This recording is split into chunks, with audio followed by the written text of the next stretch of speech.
Auzubillahiminash-shaytanir-rajeem. Bismillahir-rahmanir-rahim. Welcome to the very first class of graphic designing. मुझे इब्राहिम हसन, आप लोग kindly confirm कर दें if the voice is clear. कितने स्टूडेंट्स ने हमें ज्वाइन कर लिया है?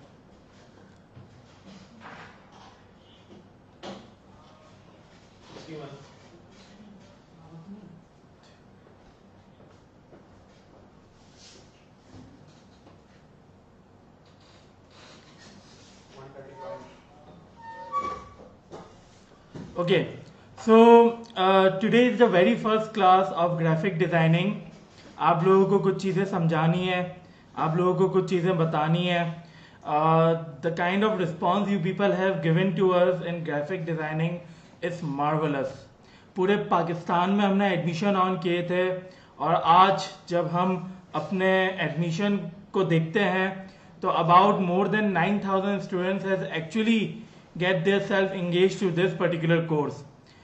आप लोगों को ये मैं जरूर बताना चाहूंगा कि सैलानी मास आईटी ट्रेनिंग है क्या. ओके, सैलानी मास IT training came into being on 2013. 2013 के बाद we initiated with the very first course of web and mobile hybrid application development. अच्छा, ये हमारा पहला कोर्स था जो हमने लॉन्च किया था. ऐसे बेशुमार इंस्टीट्यूट है थ्रू आउट पाकिस्तान जो कोर्सेज करवाते हैं, बट सैलानी मास आईटी ट्रेनिंग में कमाल क्या है? Basically we have been training to the thousands and hundred of thousands of youth for the last 6 or 7 years free of cost. हमारे पास से जितने लोग, चाहे वो web and mobile hybrid application development के स्टूडेंट्स हो, आर्टिफिशियल इंटेलिजेंस के स्टूडेंट्स हो, ब्लॉकचेन टेक्नोलॉजी के स्टूडेंट्स हो, इंटरनेट ऑफ थिंग्स के स्टूडेंट्स हो, सिस्को के नेटवर्किंग के स्टूडेंट्स हो, ग्राफिक डिजाइनिंग, वीडियो एडिटिंग, या इसके साथ साथ हमारे जो माइक्रोसॉफ्ट के ऑफिस स्पेशलिस्ट के कोर्सेज होते हैं, ये तमाम कोर्सेज के जितने भी हमारे स्टूडेंट्स हैं, they are right now in a very good position. वो मार्केट में मल्टीनेशनल फर्म में जॉब कर रहे हैं. इंटरनेशनली उन्होंने अपने आप को साबित किया है. कुछ तो अब्रॉड कंट्रीज में जाके काम कर रहे हैं और मेजर जो बेशतर लोग हैं वो अल्हम्दुलिल्लाह अपने स्टार्टअप को रन कर रहे हैं, अपनी कंपनीज रन कर रहे हैं, and they have become the IT entrepreneurs of tomorrow. आज जिस तरह से आप लोग जानते हैं कि हम आप लोगों को ग्राफिक डिजाइनिंग सिखाएंगे. So graphic designing is ultimately basically is a platform जहां पर आप लोग बहुत आसानी से अर्निंग कर सकते हैं यूजिंग द फ्रीलांसिंग. मैं आप लोगों को एक वाक्य सुनाऊंगा. अबाउट 10 years ago और 9 to 8 years ago मेरा एक फ्रेंड था इंटर में. तो वो क्या करता था, मतलब लाइक हम कोचिंग में मिलते थे, and then he used to go to a place here in Karachi, Saddar में वाकई लीगल एरिया है. वहां पर बेसिकली बिल्डिंग में वो काम करता था. तो उसका काम सिर्फ एक था, मतलब there was a very famous footballer, मुझे उसका नाम याद नहीं है. वो फुटबॉलर की पिक्चर्स को सर्च करता था और उसकी टी शर्ट में से जो एक पर्टिकुलर लोगो है उसको निकाल के दूसरा लोगो लगा देता था. तो एक दिन में वो एक टी शर्ट को के लोगो को चेंज करने के उसको $2 मिलते थे. इस तरह 20 पिक्चर्स में उसको चेंजेस डेली बेसिस में करना होता था. यानी वो आधे घंटे में $40 अर्न कर लेता था. $40 for today is ultimately 6 to 7,000 rupees. Just imagine कि अगर if you people will be having the skills और इस काम के थ्रू अगर आप काम करना चाहेंगे तो what kind of approach you will be getting at the end of the day and what kind of life you will be able to change through this technology. देखिए, डिजाइनिंग क्रिएटिविटी बहुत important है. हमारे teacher होंगे वो आपको ज्यादा बेहतर बताएंगे. So this was all about सैलानी मास आईटी ट्रेनिंग. सैलानी मास आईटी ट्रेनिंग को 2018 में सिस्को की तरफ से फास्टेस्ट आईटी ग्रोइंग इंस्टीट्यूट का अवार्ड मिला. 2019 में नंबर 1 अकेडमी का अवार्ड मिला पूरे इमार रीजन में, that is Europe, middle east, Russia, Asia and Africa. So this is a huge success we have got so far, but this success is not our success. we want you people to become the successful of tomorrow. So furthermore हम कुछ और चीजें ये भी बताना चाहेंगे आप लोगों को. So this was all about सेलानी mass IT training. मैं थोड़ा सा अपने बारे में बताऊं. मेरा नाम मोहम्मद अली मुगल है. मैं सेलानी मास IT ट्रेनिंग को लीड करता हूं. For the last many years, Selani Mass IT Training Program has become an international brand. People who are getting themselves passed from Selani Mass IT Training are actually getting the best in the world. And we want you people also. दो आप लोग online सीखोगे, but हम आपसे भी चाहते हैं कि जब आप लोग सीखोगे तो इंशाल्लाह हम आप लोगों के लिए भी एक प्रेशर इन्वायरमेंट को क्रिएट करेंगे. वो प्रेशर इन्वायरमेंट को क्रिएट करने का मकसद ये होता है कि if you will B not be doing assignment, if you won't be appearing on the quizzes, if you are not going to stand up to the expectation of the teacher, remember one thing, we are definitely going to make you out of the course. और ये करना हमारे लिए बहुत बड़ा मसला नहीं है. अगर इस 9000 के क्राउड में से हम 500 या 1000 या 2000 या 5000 भी अच्छे डिजाइनर्स निकाल देते हैं ना, that is a huge success for us. We don't want each and every 9000 candidates to get their self best in graphic designing. All we want is one thing, and that thing is कि हमें लोगों को खुद मुख्तार बनाना है लोग, ताकि आप अपनी जिंदगी, अपनी फैमिली की जिंदगी और पाकिस्तान की इकोनॉमी को बदल सके. ओके, ग्राफिक डिजाइनिंग हमने सेलानी मास IT ट्रेनिंग में स्टार्ट किया था इन अर्ली 2017. 2017 तक हम कुछ कोर्सेस लेके चल रहे थे. And then suddenly a person appeared to us. He also has worked in Selani about 4 or 5 years back. आज माशाल्लाह से उनकी कराची में डिफरेंट 5 लोकेशन में इनकी 5 डिफरेंट कंपनीज हैं जिसको वो रन कर रहे हैं. फ्रीलांसिंग काम करते हैं. माशाल्लाह से बेशुमार इनके पास अपॉर्चुनिटीज है. स्टूडेंट्स को भी इंगेज करते हैं. He has the experience of about 7 to 8 years in this particular field. Inshallah, he is the one who will be teaching you people. Selani Mass IT training में ग्राफिक डिजाइनिंग के course में बहुत अरसा voluntarily अपनी services फराम की है.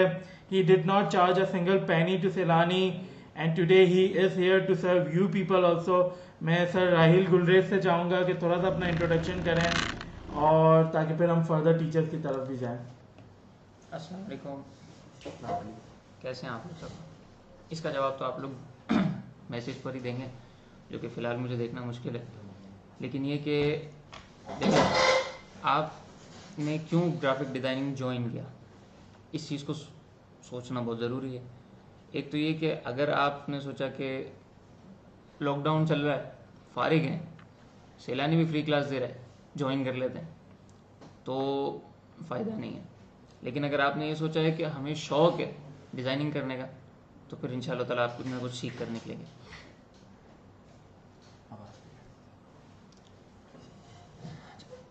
आप लोग में से कौन कौन पहले कोर्स कर चुका है, तो उसमें ये होगा कि आपको मज़ीद बेहतरी आएगी, समझ में आएगा क्या चीज़ इस वक्त चल रही है.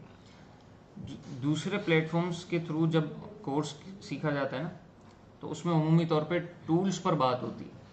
अब टूल्स में ये बात होती है कि भाई ये टूल है इस तरह से चलेगा, ये टूल है इस तरह से चलेगा.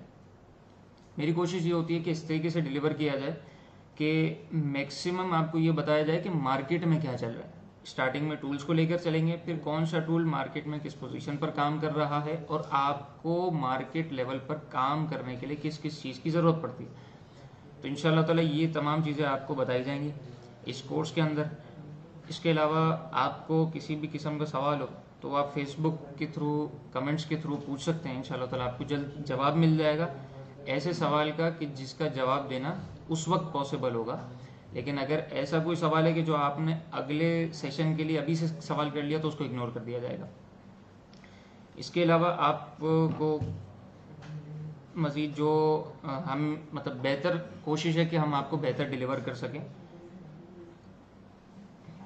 थोड़ा सा आप बताएं कि आप कितने अरसे से ग्राफिक डिज़ाइनिंग कर रहे हैं, आपने कहाँ से स्टार्ट किया और आज आप किस लेवल पे मौजूद है, ताकि बच्चे स्टूडेंट्स भी मोटिवेट हो सकें. ठीक है, अरीना मल्टीमीडिया से जो है ना वो हम कोर्स कंप्लीट किया अल्हम्दुलिल्लाह. और इसके बाद जो है वो ये अप्रोक्सीमेटली आप समझें कि 2012 एवरेज 2012 में जो है ना वो कोर्स किया था। उसके बाद आज तक अल्हम्दुलिल्लाह बहुत सारा काम किया। बहुत इस डिज़ाइनिंग फील्ड के अंदर बहुत सारे लोग साथ में जुड़े, कुछ कम भी हुए, कुछ बड़े भी। अल्हम्दुलिल्लाह आज एक बहुत अच्छी टीम जिसको कह लें कि साथ देने के लिए हमारे साथ खड़ी है और वक्त पर काम भी आती है, साथ मिलकर काम करते भी हैं और काम आउटसोर्स करके करवाते भी हैं।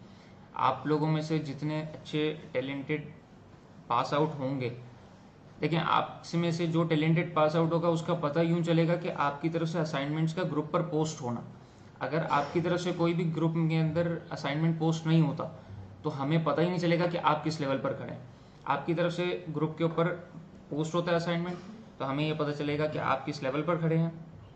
मुमकिन है कि आपको डायरेक्टली रब्ता किया जाए और आपसे काम लिया जाए। जाहिर सी बात है, जब काम लिया जाएगा तो आपको पे भी किया जाएगा। इसी तरह से हमने तकरीबन अभी तक कुछ 5 बैचेस क्रॉस किए हैं अल्हम्दुलिल्लाह, और बहुत सारे स्टूडेंट्स जो इसमें से पास आउट हुए आज फील्ड में काम कर रहे हैं, कुछ हमारे साथ भी काम कर रहे हैं और कुछ दूसरी जगहों पर कंपनीज में जॉब पर काम कर रहे हैं। तो आपका रिस्पॉन्स मिलना ये ज़रूरी है। रिस्पॉन्स कैसे मिलेगा? एक तो ये कि अगर आपको किसी चीज़ की कन्फ्यूजन है तो आप क्लियर करने के लिए पूछेंगे। दूसरा ये कि आपको जो असाइनमेंट दिया गया वो आप कंप्लीट करके ग्रुप पर पोस्ट करेंगे। तो ये तरीका है कि जिसके ज़रिए हम आपके साथ कनेक्ट हो सकते हैं और आपको अपने साथ कनेक्ट कर सकते हैं। ठीक है राहिल भाई, बहुत शुक्रिया। जिस तरह राहिल भाई ने बताया आप तमाम लोगों को कि हम असाइनमेंट्स आप लोगों से लेंगे।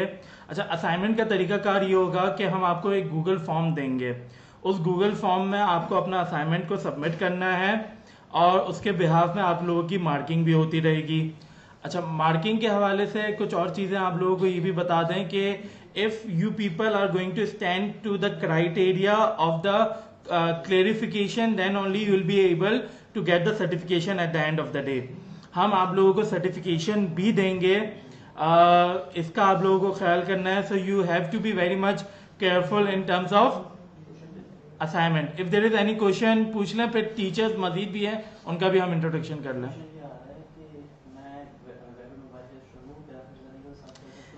देखिए हमारे और भी ऑनलाइन कोर्सेज चल रहे हैं। I would request one thing कि अगर जैसे हमारा web and mobile hybrid application development का कोर्स चल रहा है या हमारे दूसरे कोर्सेज चल रहे हैं, you have to stand to a particular course, complete it and then switch to the another platform. This is recommended rather than कि आप मल्टीपल कश्तियों में सवार हो जाएं और अल्टीमेटली आप डूब जाएं। तो ये बेहतर अप्रोच ये है कि आप लोग एक चीज को थाम लें और उसमें फिर मैक्सिमम एफर्ट लगाएं, because the worker of multiple platform is useless as compare to a master of single platform. तो इसको ज़्यादा ख्याल करें जी। सॉफ्टवेयर के इंस्टॉलेशन, सॉफ्टवेयर हम इंशाल्लाह आप लोगों को लिंक शेयर कर देंगे इलस्ट्रेटर और फोटोशॉप का। आज इस क्लास के बाद कोशिश करके या मैक्सिमम कल तक कर देंगे ताकि आप उसको डाउनलोड कर लें और अपने सिस्टम में इंस्टॉल कर दें और उसके बिहाफ में आप लोग अपनी वर्किंग को स्टार्ट कर दें। तो ये सारी चीज़ें इंशाल्लाह हम आपको प्रोवाइड करेंगे। You have to get yourself connect to the group, that's it. जिस तरह राहिल भाई ने बताया कि he has been working in this particular field for the last many years, इसी तरह से जो ग्राफिक डिजाइनिंग की फर्दर टीम है हमारी, जिसमें बेशुमार लोग हैं। राहिल भाई के साथ from the very day first हमारे साथ जीशान थे, फिर फैजान है, तो ये सब भी अपने आप को इंट्रोड्यूस करवाएंगे। मैं पहले जीशान से चाहूँगा कि जीशान अपने बारे में बताएं कि वो क्या कर रहे हैं, क्या कर चुके हैं, how they are going to what actually the students are getting from this particular course और इसके बिहाफ में अपनी ज़िंदगी को कैसे बदल सकते हैं। जी जीशान। अस्सलाम वालेकुम, आप लोग कैसे हैं? मेरा नाम जीशान अनीस है और मैं भी आप लोग की तरह एक स्टूडेंट था और स्टार्ट में हमने भी यहीं से पढ़ा था और फिर हमने असिस्ट किया और फिर पढ़ाया। तो हमने भी पढ़ पढ़ के सीखा है और फिर हम ज़ाहिर है कि इल्म बांटना बड़ा ज़रूरी है। और अभी जो वक्त की रिक्वायरमेंट है वो है डिज़ाइनिंग। वो इसलिए कि हम सुबह से जब से उठते हैं तब तक रात तक वो पूरा दिन हम ब्रांड देखते हैं, कलर्स देखते हैं, हमारी लाइफ पूरी कलर से भरी हुई है। तो डिज़ाइनिंग एक बहुत इंटरेस्टिंग फील्ड है और प्रैक्टिकल फील्ड है। तो जो लोग बोर है वो ज़रा एक्टिव हो जाए, हमें काम इंशाल्लाह करना है बहुत सारा। और मैं अपने बारे में बता दूं, मुझे फील्ड में 4 साल हो गए और मैंने भी स्टार्ट किया था राहिल भाई के ऑफिस किया था, जो हमारे मेन इंस्ट्रक्टर है। तो हमने भी वहीं से शुरू किया था, काम करा, लेकिन इसके बाद हमने फ्रीलांसिंग की, लोकल क्लाइंट्स के साथ काम किया। और जिन्होंने लोकल क्लाइंट के साथ काम किया है, आप लोग कुछ ना कुछ कर रहे होंगे तो पता है कि कितना मसला है। तो हम लोग ये सारी टैक्टिक्स वगैरह झेल के आए हैं। तो हम आपको सारी प्लस पॉइंट सब चीज़ें इंशाल्लाह बताएंगे। बहुत मजे का कोर्स है, बहुत अच्छा क्रैश कोर्स है। तो जो भी है, डिज़ाइनिंग ऐसी चीज़ है जो हर बंदे को आनी चाहिए, ताकि बुरे वक्त में अगर कुछ भी हल्की सी एडिटिंग हो वो खुद कर सके, इतना खुद मुख्तार तो हो जाए बंदा। तो बहुत अच्छी फील्ड है और बहुत ज़्यादा स्कोप है। जो लोग कहते हैं स्कोप नहीं है, बहुत ज़्यादा स्कोप है। अगर आप उसको टोटल परस्यू नहीं करोगे तो भी आपको पूरी ज़िंदगी काम आएगी ये चीज़। तो उसके बाद हमारे फैजान भाई हैं, फैजान भाई अपनी तरह आ जाए। प्रधान, आप थोड़ा सा बताएं अपने बारे में। You are also in the team for the last from the first batch, क्या कहना चाहेंगे आप? अस्सलाम वालेकुम। जिस तरह निशान भाई ने बताया, मैं भी आप लोगों की तरह जो है वो यहीं से हमने स्टार्ट किया और राहिल से ही सीखा था और उसके बाद उन्हीं के साथ मिल के काम किया। अब तक 4 बैच हो चुके हैं यहाँ पे सैलानी में ग्राफिक डिज़ाइनिंग के। शुरू में असिस्टेंट थे हम लोग और अब जो है वो टीचर हैं, पिछले 2 बैचेस से पढ़ा रहे हैं हम लोग। बहुत बाकी शुक्रिया। सब कुछ तो निशान भाई बता चुके हैं, तो और कुछ बोलने की ज़रूरत नहीं है। वो बताते रहेंगे, हम टेंशन ना लें। बिल्कुल ठीक है। मैं अब फर्दर जो मेरी मास आईटी ट्रेनिंग की टीम जो कि इंशाल्लाह आप लोगों को सर्विसेज दे रहे होंगे, उसमें इब्राहिम है। इब्राहिम से मैं चाहूँगा कि वो प्लीज़ आए और बताएं कि क्या करने जा रहे हैं हम और क्यों करने जा रहे हैं। अस्सलाम वालेकुम, मेरा नाम इब्राहिम रिजवान है और मैं सैलानी मास आईटी ट्रेनिंग में एज आ मार्केटिंग ऑफिसर अपनी खिदमत अंजाम दे रहा हूं। जैसा कि आप सबको मालूम है कि ग्राफिक डिज़ाइनिंग का काफ़ी टाइम से हमें इनबॉक्स में मैसेजेस आ रहे थे कि सर ग्राफिक डिज़ाइनिंग का कोर्स स्टार्ट करें। यहाँ पर जो फिजिकल ऑन साइट जो ग्राफिक डिज़ाइनिंग का कोर्स था उसमें भी हमें बहुत ज़्यादा ओवरवेलमिंग रिस्पॉन्स मिला और हमने बहुत ही बड़ा एक ग्रांड एंट्री टेस्ट लिया था, जो कि हमने हॉकी स्टेडियम में हमारा एंट्री टेस्ट हुआ था, जिसमें काफ़ी बच्चे क्लियर हो गए थे एंट्री टेस्ट में और काफ़ी लोग रह गए थे। तो जो लोग रह गए थे उनकी बहुत ज्यादा रिक्वेस्ट आ रही थी कि सर हमें प्लीज एक मौका दे, हमें कोई ऐसा प्लेटफॉर्म स्टार्ट किया जाए कि जिसमें हम ग्राफिक डिजाइनिंग सीख सके। तो उन्हीं की रिक्वेस्ट को मद्देनजर रखते हुए हमने ये ऑनलाइन कोर्स स्टार्ट किया है और इंशाल्लाह बहुत ही क्वालिफाइड टीचर्स हैं। अल्हम्दुलिल्लाह मैंने भी ग्राफिक डिजाइनिंग हमारे सर राहिल गुलरेज से ही सीखी है और इंशाल्लाह आप लोग लग के मेहनत करके काम करेंगे इंशाल्लाह तो जरूर आगे बढ़ेंगे। बहुत शुक्रिया। हसन से मैं चाहूँगा, हसन भी सैलानी मास आईटी ट्रेनिंग का हिस्सा है, वो भी ग्राफिक डिज़ाइनिंग को जानते हैं, आप लोग की हेल्प के लिए मौजूद होंगे। अस्सलाम वालेकुम, मेरा नाम हसन रज़ा है। मैं सैलानी मास आईटी ट्रेनिंग में एज आ सीनियर असिस्टेंट अपनी खिदमत सर अंजाम दे रहा हूँ। तो इंशाल्लाह ड्यूरिंग कोर्स में आपके साथ हूँ, आपके कमेंट पे बेहतर रहनुमाई करने की कोशिश करेंगे। तो बस ठीक। बहुत शुक्रिया। जुनेब से मैं चाहूँगा, जुनेब सैलानी में एज असिस्टेंट मैनेजर है। हम एडमिनिस्ट्रेटर पॉइंट ऑफ व्यू से आप लोग इस सपोर्ट कर रहे होंगे। औज़ुबिल्लाहि मिनश्शैतानिर्रजीम, बिस्मिल्लाहिर्रहमानिर्रहीम, अस्सलामु अलैकुम वरहमतुल्लाहि वबरकातुहू। मेरा नाम मोहम्मद जुनैब अफजल है। मैं सैलानी मास आईटी ट्रेनिंग में असिस्टेंट मैनेजर की पोस्ट के ऊपर काम कर रहा हूँ और इसके अलावा सैलानी मास ट्रेनिंग का जो एक कैंपस है गुलशन कैंपस, अल्हम्दुलिल्लाह उसको भी लीड कर रहा हूँ और इसके साथ साथ जो ऑनलाइन क्लासेस हैं उसको भी देख रहा हूँ। तो इंशाल्लाह आपके साथ जो क्लासेस स्टार्ट हो रही हैं तो उसके बैक एंड पे जो आपके वीडियो क्वालिटी, वॉइस वगैरह, इसके अलावा फर्दर मोर जो चीज़ें होंगी इंशाल्लाह उसको देखेंगे और आई होप कि ये कोर्स बहुत ज़बरदस्त होने के लिए जा रहा है और आप इसमें जो है बहुत अच्छे से पार्टिसिपेट करेंगे। तो thank you so much. Okay, so that's it, this was the introduction. अब हम चलते हैं अपनी प्रॉपर क्लास की तरफ जिसमें आप लोग सीखने जाएंगे। Probably you are going to start it from illustrator. तो मैं सर राहिल गुलरेज से रिक्वेस्ट करूंगा कि हॉट सीट आप संभालें and let's start with the work. मैं स्क्रीन शेयर कर दूं राहिल भाई जी, और मेरे ख्याल से प्रेजेंटेशन खोलनी है ये।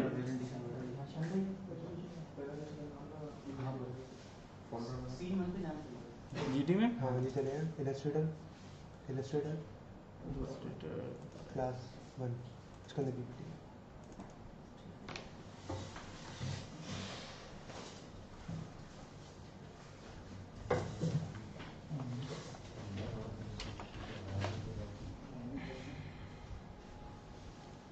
चले, अब ये सबसे पहले तो एक चीज़ है कि ग्राफिक डिज़ाइनिंग है क्या, सही, इसको हम समझ लेते हैं। देखिए, ग्राफिक डिज़ाइनिंग हर वो चीज़ जिसके अंदर इमेज की मैनिपुलेशन पर काम हो, ठीक है। दूसरी चीज़ ये कि हर वो चीज़ जिसके अंदर कोई भी चीज़ डिज़ाइन हो, हर वो चीज़ जिसके अंदर कोई ना कोई आर्ट वर्क मौजूद हो, ठीक है। इसके बाद ये होता है कि डिज़ाइनिंग हम करते क्यों हैं। तो डिज़ाइनिंग करने की वजह यूँ पड़ी कि पहले जो है ना वो बहुत बड़े बड़े अखबार आते थे, अखबार तो आज भी आते हैं, लेकिन अब हर कोई पढ़ता नहीं है। तो कोशिश ये होती है कि इस तरह से आर्ट वर्क को रेडी किया जाए कि इमेज में ही सब कुछ हो और मज़ीद मैटर लिखने की ज़रूरत ना पड़े। तो इस वजह से डिज़ाइनिंग को उरूज मिला। अब डिज़ाइनिंग क्या है मज़ीद, इसको हम थोड़ा सा जो है ना वो इस PPT के थ्रू देख लेते हैं। इसको आपको थोड़ा सा कंक्लूड करते हुए चलेंगे और ये PPT इंशाल्लाह ताला जल्दी आपके ग्रुप पर अपलोड भी कर दी जाएगी, ठीक है। सबसे पहले ये कि डिज़ाइन क्या है देख लेते हैं हम कि design is a problem solving activity, idea को विजुअलाइज करने के लिए। यानी आपके दिमाग में कोई चीज़ है जो कि आइडिया के तौर पर है, आपने उसको सिस्टम पर, किसी एक पेपर पर, किसी भी प्लेटफॉर्म के ऊपर एज एन इमेज ट्रांसफ़र कर दिया, इसको कहते हैं डिज़ाइन, ठीक है। और ग्राफिक डिज़ाइनिंग क्या है तो visual representation of idea in the form of line, shape, text and texture. यानी कोई भी ऐसी रिप्रेजेंटेशन कि जिसके अंदर लाइन का यूज़ हो, शेप का यूज़ हो, टेक्स्ट का यूज़ हो एंड टेक्सचर का यूज़ हो, तो इस चीज़ को हम जो है ना वो कहेंगे graphic designing. History graphic designing की क्या है इसको थोड़ा सा देख लेते हैं कि पहले जो है ना वो एलिमेंट्स ऑफ डिज़ाइन ये होते थे, डॉट होता था, line, shape, size, space, colour, value, texture. Dot क्या था, इसको मज़ीद तफसील पर नहीं जाएंगे हम, क्योंकि जो है ना वो बहुत सारी चीज़ें आपको डिलीवर करनी है, टाइम बहुत कम है, इस चीज़ का ख्याल रखिएगा।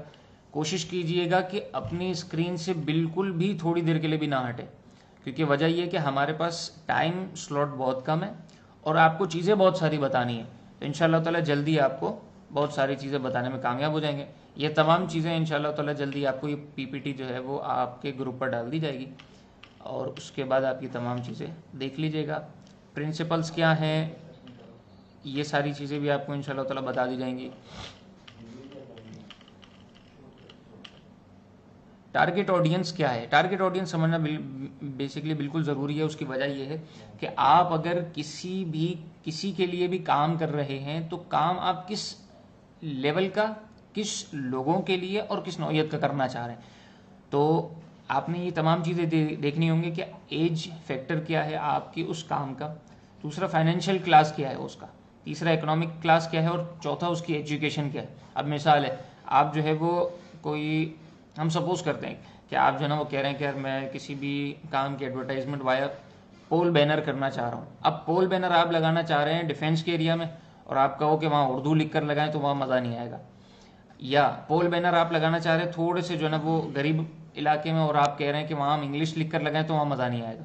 तो आपको एरिया वाइज, दूसरी चीज़ एजुकेशन वाइज, तीसरा एज वाइज आपने ये तमाम फैक्टर को दिमाग में रखना होगा और उसके बाद आपने उसकी डिज़ाइनिंग को शुरू करना होगा। क्रिएटिव डिज़ाइन का स्टेप्स क्या हैं। सबसे पहले तो क्लाइंट की तरफ से आपको ब्रीफ आएगी कि ये चीज़ें आपको चाहिए, ये चीज़ें बनानी है। उसके बाद आप इसमें रिसर्च करना शुरू करेंगे, अपना कॉन्सेप्ट रेडी करेंगे। कॉन्सेप्ट को अगर स्केच में ले आते हैं बहुत अच्छी बात है, और उसके बाद फिर आप इसको कंप्लीट सिस्टम पर लेकर आके फाइनलाइज करेंगे, ठीक है। अच्छा, अब हमारे पास दो चीज़ें हैं, एक होता है रास्टर, एक होता है वेक्टर। रास्टर और वेक्टर में फ़र्क क्या है? देखें, दो किस्म के सॉफ्टवेयर भी आते हैं और दो किस्म की चीज़ें भी होती हैं। रास्टर सॉफ्टवेयर अलग होता है और रास्टर इमेज अलग होती है। वेक्टर सॉफ्टवेयर अलग होता है और वेक्टर इमेज अलग होती है। अब मिसाल आप ले लें कि हमारे पास जो है ना वो वेक्टर सॉफ्टवेयर है, तो उसमें वेक्टर चीज़ें ही बनेंगी। वेक्टर क्या होता है? वेक्टर वो चीज़ होती है कि आप उसको जितना चाहें जूम कर लें, लेकिन वो पिक्सेलेट नहीं होगी, जिसको हम कहते हैं ना यार इमेज फट गई है, इमेज फटेगी नहीं, पिक्सेलेट नहीं होगी। ठीक, दूसरी चीज़ ये है कि आप कुछ भी कर लें, जितना जूम करेंगे ना थोड़े से जूम के बाद पिक्सेलेट होना शुरू हो जाएगी इमेज। उस इमेज को हम कहते हैं रास्टर इमेज।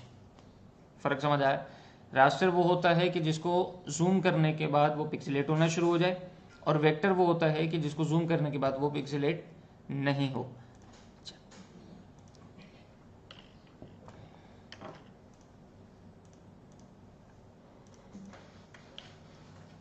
ये दोनों का फर्क भी आपके सामने आ रहा है कि जो है वो वेक्टर का और रास्टर का क्या फ़र्क है। सीधे हाथ पर जो आ रहा है वेक्टर, वो वेक्टर है, उसको हम जितना जूम करेंगे वो पिक्सेलेट नहीं होगा। लेफ्ट पर जो है वो रास्टर की एग्जांपल दी गई है। इसके बाद जो है वो CMYK आता है। अब CMYK क्या है? CMYK और RGB दोनों अलग अलग चीज़ें हैं। बेसिकली ये दोनों जो है ना वो कलर्स की नेम है। CMYK आता है सयान, मर्जेंडा, येलो और ब्लैक, और RGB होता है रेड, ग्रीन और ब्लू। सयान, मर्जेंडा, येलो, ब्लैक जो है ना वो बेसिकली प्रोसेस कलर कहलाते हैं, और इसके ज़रिए प्रिंटिंग पॉसिबल होती है via offset large scale printing.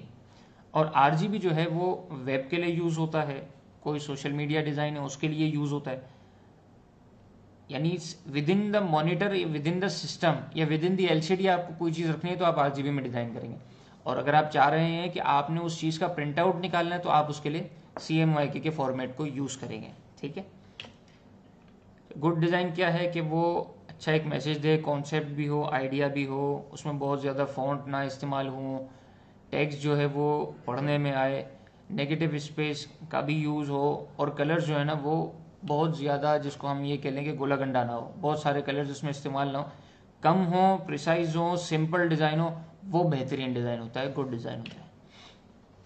एक इसकी एग्जांपल आप ये ले सकते हैं कि इसमें देखें ईजीली फ़ॉन्ट रीडेबल हैं, सारी चीज़ें बहुत सुकून से रखी गई हैं। जो लोगो है उसमें भी सिर्फ 2 कलर यूज़ हैं, बहुत सारा नहीं है कि ऑरेंज के अंदर, ऑरेंज का मकसद है कि सारे कलर उसमें डाल दें, ऐसा कुछ भी नहीं किया। ये थी थोड़ी सी जो है ना वो स्लाइड शो, वो इंशाल्लाह ताला ग्रुप पे आपको डाल देंगे। अब हम आते हैं ये एडोब इलस्ट्रेटर पर। एडोब इलस्ट्रेटर CS6 हम इंशाल्लाह ताला इस पर सीखेंगे। सबसे पहले जो अमूमी तौर पे ज़्यादा सवाल आ रहे हैं वो ये हैं कि हमारी सिस्टम रिक्वायरमेंट क्या होनी चाहिए। तो सिस्टम रिक्वायरमेंट ये होनी चाहिए कि मिनिमम आपके पास Core i3 हो, 4 GB रैम हो, और इसके बाद कोई इतना इशू नहीं है। इलस्ट्रेटर CS6 में हम क्लास को लेकर कंटिन्यू करेंगे। ठीक है। विंडोज़ 7 हो, 8 हो या 10 हो, तीनों कंपेटेबल है, कोई इशू नहीं विंडोज़ का। ये जो चीज़ है ना ये पूरा एडोब इलस्ट्रेटर का एनवायरनमेंट कहलाता है, और ये जो है ये फोटोशॉप पर हम आ जाते हैं। अच्छा, अब मैंने सिर्फ आपको एक डिफरेंस दिखाना है, इसके लिए जो है ना वो इलस्ट्रेटर को और फोटोशॉप को कंबाइन लेकर एक आपको चीज़ बताऊंगा, उसके बाद हम इलस्ट्रेटर पर गो थ्रू करेंगे काम को। ठीक है।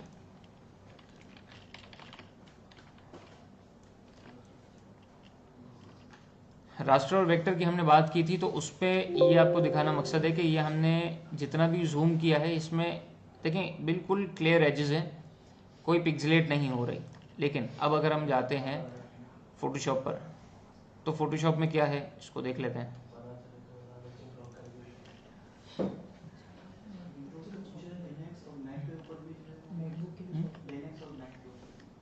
लिनक्स नहीं, मैक पे चलेगा। अच्छा ठीक है, मैकबुक के लिए अगर आपको इस्तेमाल करना है तो मैकबुक पे भी बिल्कुल इलस्ट्रेटर और फोटोशॉप दोनों चल सकते हैं, इसमें कोई इशू नहीं है।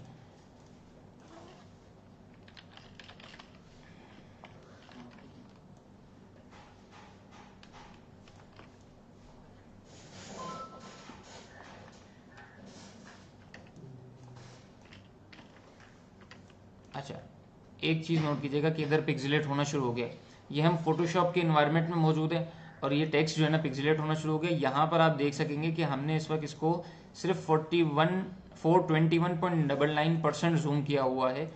हालांकि अगर हम इलस्ट्रेटर में जाके देखें तो हमने 64,000 टाइम्स 6400 टाइम्स जो है ना इसको जूम कर लिया है, लेकिन ये पिक्सेलेट नहीं हुआ, इसकी इमेज अभी तक क्लियर है।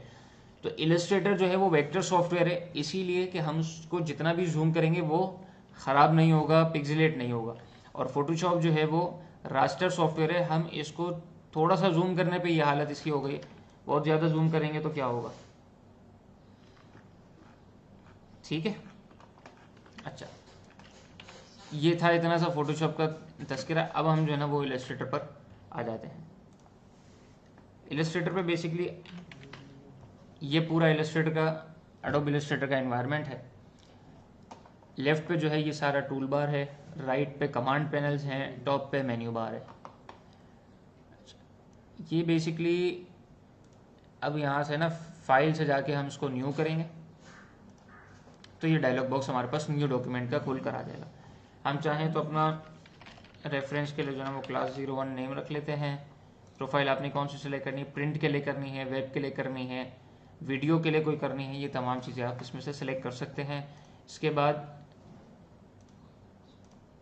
नंबर ऑफ आर्टबोर्ड्स कितने होंगे। आर्टबोर्ड क्या होता है, आप अगर स्केचिंग करने के लिए बैठे हैं, आपके पास एक चीज़ है कि जिस पे आप बेसिकली आप समझ लें पेपर पे आप स्केचिंग कर रहे हैं, तो आपके पास एक पेपर जो है ना वो आपका सिंगल आर्ट बोर्ड है। जब आप अपने आर्ट पेपर्स को बढ़ाते जाएंगे तो वो आपके आर्ट बोर्ड्स की क्वांटिटी को बढ़ाता जाएगा। साइज हमें क्या चाहिए, A4 लेटर हेड, या फिर हम कस्टम साइज रखेंगे कि हमें किस साइज में काम करना है, ठीक है। यहाँ से हम साइज को चेंज कर सकते हैं। सपोज हमने 5 बाय 5 इंच की साइज पे काम चाहिए,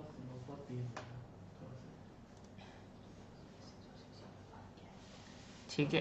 इसके बाद हम यहाँ से ओके करेंगे तो इलस्ट्रेटर का आर्टबोर्ड हमारे पास ये खुल के आ जाता है। सपोज करें कि हमें 2 से 3 आर्टबोर्ड पर काम करना है तो हम आर्टबोर्ड जो है ना वो एक्स्ट्रा कर लेंगे, यानी कि न्यू में जाके यहाँ से हमने आर्टबोर्ड को बढ़ा दिया तो ये एक वक्त में इतने सारे आर्टबोर्ड आपके पास खुल कर आ गए, ठीक है। अच्छा, अब ये आर्टबोर्ड हमारे पास खुल के आ गया है। इस आर्टबोर्ड, ये जो वाइट एरिया ये आपके पास इलस्ट्रेटर का आर्टबोर्ड है कि जिस पर आप काम करोगे और जिसको जब आप इमेज फॉर्म में एक्सपोर्ट करोगे तो यहीं पर जो इमेज होगी वो बाहर शो होगी। इसके अलावा ये तमाम एरिया जो डार्क ग्रे पोर्शन है इसको वर्क एरिया कहते हैं।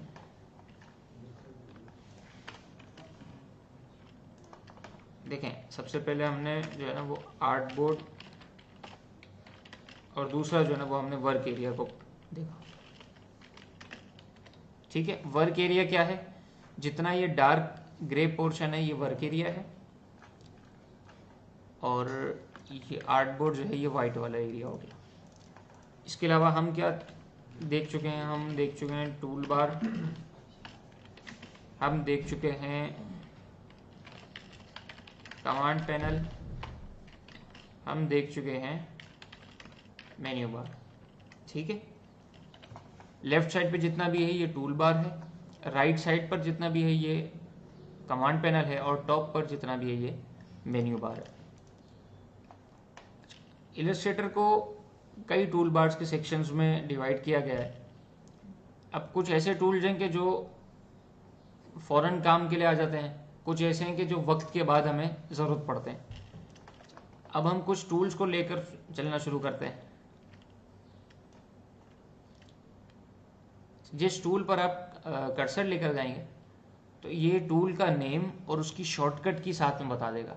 देखें, काम दोनों तरीके से होता है कि अगर बंदा चाहे कि एक काम मैं चाहूँ तो 1 घंटे में करूँ और एक बंदा चाहे कि मैं एक काम को पौने घंटे में करूँ, तो दोनों पॉसिबिलिटी हैं।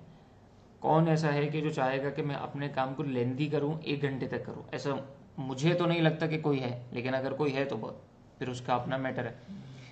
तो अपने काम को जल्दी करना, प्रिसाइज करना, इसके लिए शॉर्टकट्स, इस पर कमांड हासिल करनी पड़ेगी।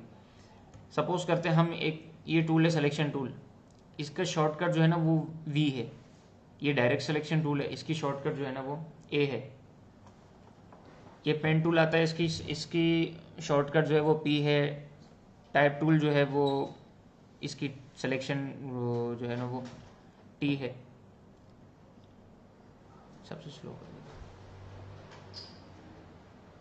सही है। तो ये तमाम सिलेक्शन तमाम टूल्स जो हैं इस पर जो नाम लिखे हुए हैं इनके साथ जो है ना वो इनके शॉर्टकट्स भी लिखे हुए हैं। अच्छा, अब सिलेक्शन टूल और डायरेक्ट सिलेक्शन टूल ये क्या है?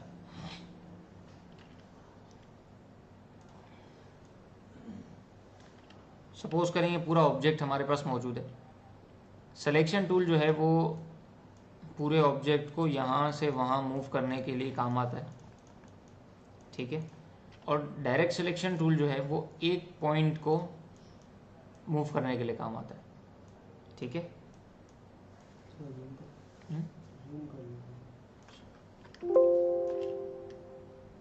समझ में आया फर्क? एक तो ये कि सिलेक्शन टूल ये पूरे ऑब्जेक्ट को सेलेक्ट करेगा और उसको मूव करता रहेगा। इसको छोटा बड़ा करना है तो यहाँ कॉर्नर पे हम जाएंगे और ये स्केल अप स्केल डाउन हो जाएगा। लेकिन अगर डायरेक्ट सिलेक्शन टूल जो है इसके ज़रिए आपको कोई एक पॉइंट को लेकर जाना है तो आप उसको चलाएंगे, ठीक है। आप एक पॉइंट को मूव कर सकते हैं, आप चाहें तो वैसे डायरेक्ट सिलेक्शन टूल के थ्रू भी पूरे पॉइंट को मूव कर सकते हैं, लेकिन आप चाहें तो एक वक्त में एक पॉइंट को भी मूव कर सकते हैं। इसके बाद जो है वो अभी एक काम किया था वो जूम कैसे किया था। तो जूम करने के कई तरीके हैं। एक तो ये कि ये जूम टूल है, आप यहाँ से क्लिक करें तो ये प्लस होता जाएगा और ऑल्ट दबा के जब हम क्लिक करेंगे तो ये जूम आउट होता जाएगा। एक ये तरीका है। दूसरा तरीका ये है कि हम ऑल्ट दबाकर माउस का जो व्हील है इसको आगे करेंगे तो जूम अप हो जाएगा और पीछे करेंगे तो जूम डाउन हो जाएगा, मतलब ठीक है, जूम आउट हो जाएगा।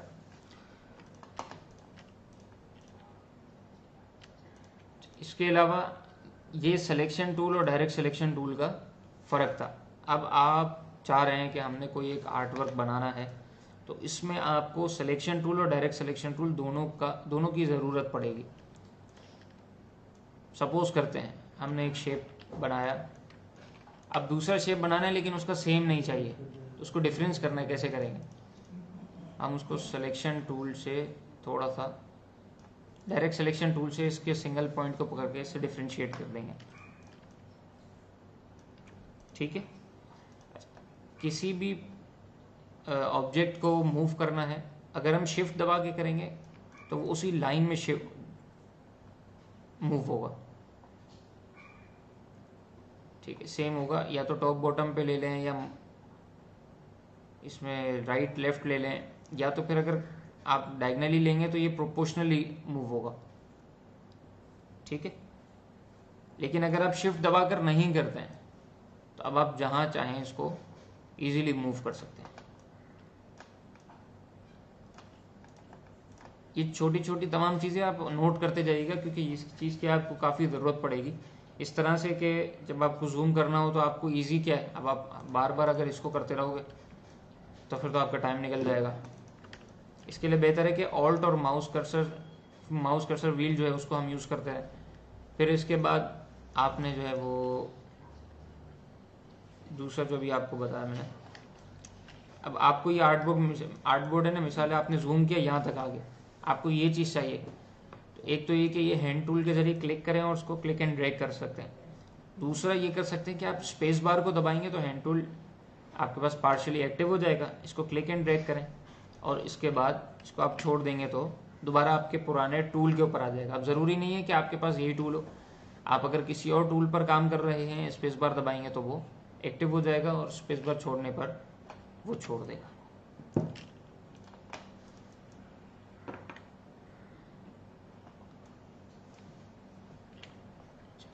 ये सिलेक्शन टूल और डायरेक्ट सिलेक्शन टूल थे जो हमने अभी तक टूल बार में से पढ़ लिए। अब आप कहेंगे सर इतना आपने टेक्स्ट को पकड़ के एक साथ बराबर में ले गए कैसे? ये भी बता देते हैं आपको। सिलेक्शन टूल हमने पढ़ लिया, डायरेक्ट सिलेक्शन टूल,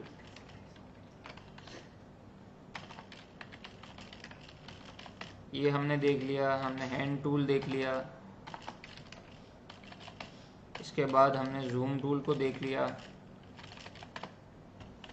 ठीक है। अब आपको ये कॉपी करना है तो दो तरीके हैं, या तो आप एडिट में जाके कॉपी कर लें जो कि कंट्रोल सी के ज़रिए भी हो सकता है, और फिर आप एडिट में जाकर ही पेस्ट कर लें, ठीक है। तो ये कंट्रोल वी के ज़रिए पेस्ट हो जाएगा।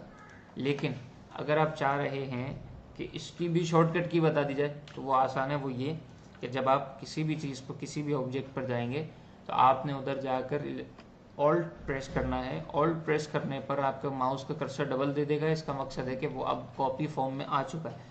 आप क्लिक एंड ड्रैग करेंगे माउस से तो ये कॉपी बन जाएगी, ठीक है। इसी तरीके से आप अगर शिफ्ट दबाकर क्लिक करेंगे, शिफ्ट जब आपने इसको कॉपी करना शुरू किया, साथ में आपने शिफ्ट दबा दिया, तो ये उसी तरह से एक ही लाइन में चलता रहेगा, ठीक है।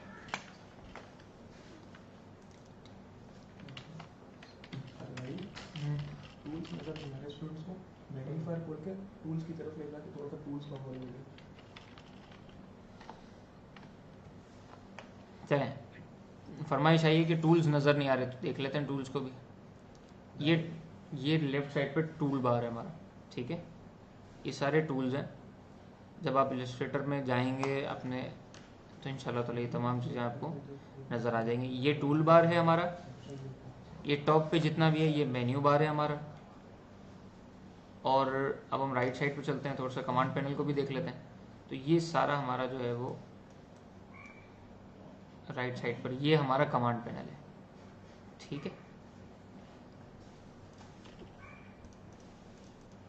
दरमियान में भी आपको कोई चीज़ पूछनी हो तो आप पूछ सकते हैं, जिसका पॉसिबल हुआ आपको इंशाल्लाह हाथों हाथ जवाब दे दिया जाएगा।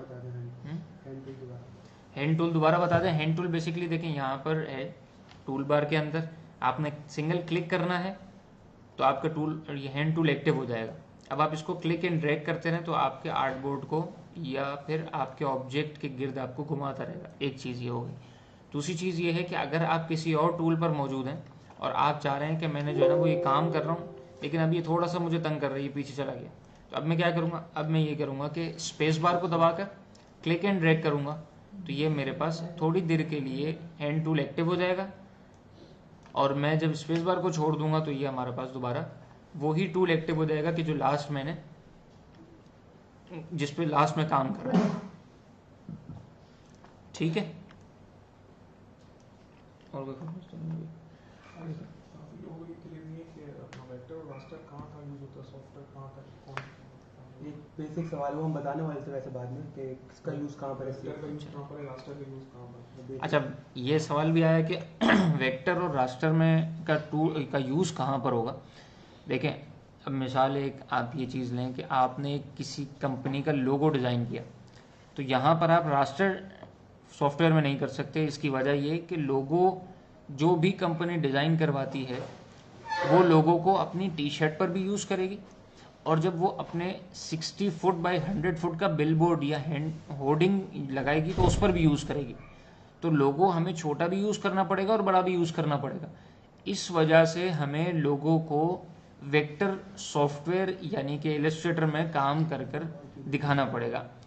अगर हम ये समझते हैं कि हम जो है ना वो रास्टर में यानी फोटोशॉप के अंदर लोगो बना लेंगे और लोगो हमारा कामयाब हो जाएगा, तो ये सिर्फ उस वक्त तक कामयाब होगा कि जब तक कि क्लाइंट की उस वक्त की रिक्वायरमेंट फुलफिल हो जाए।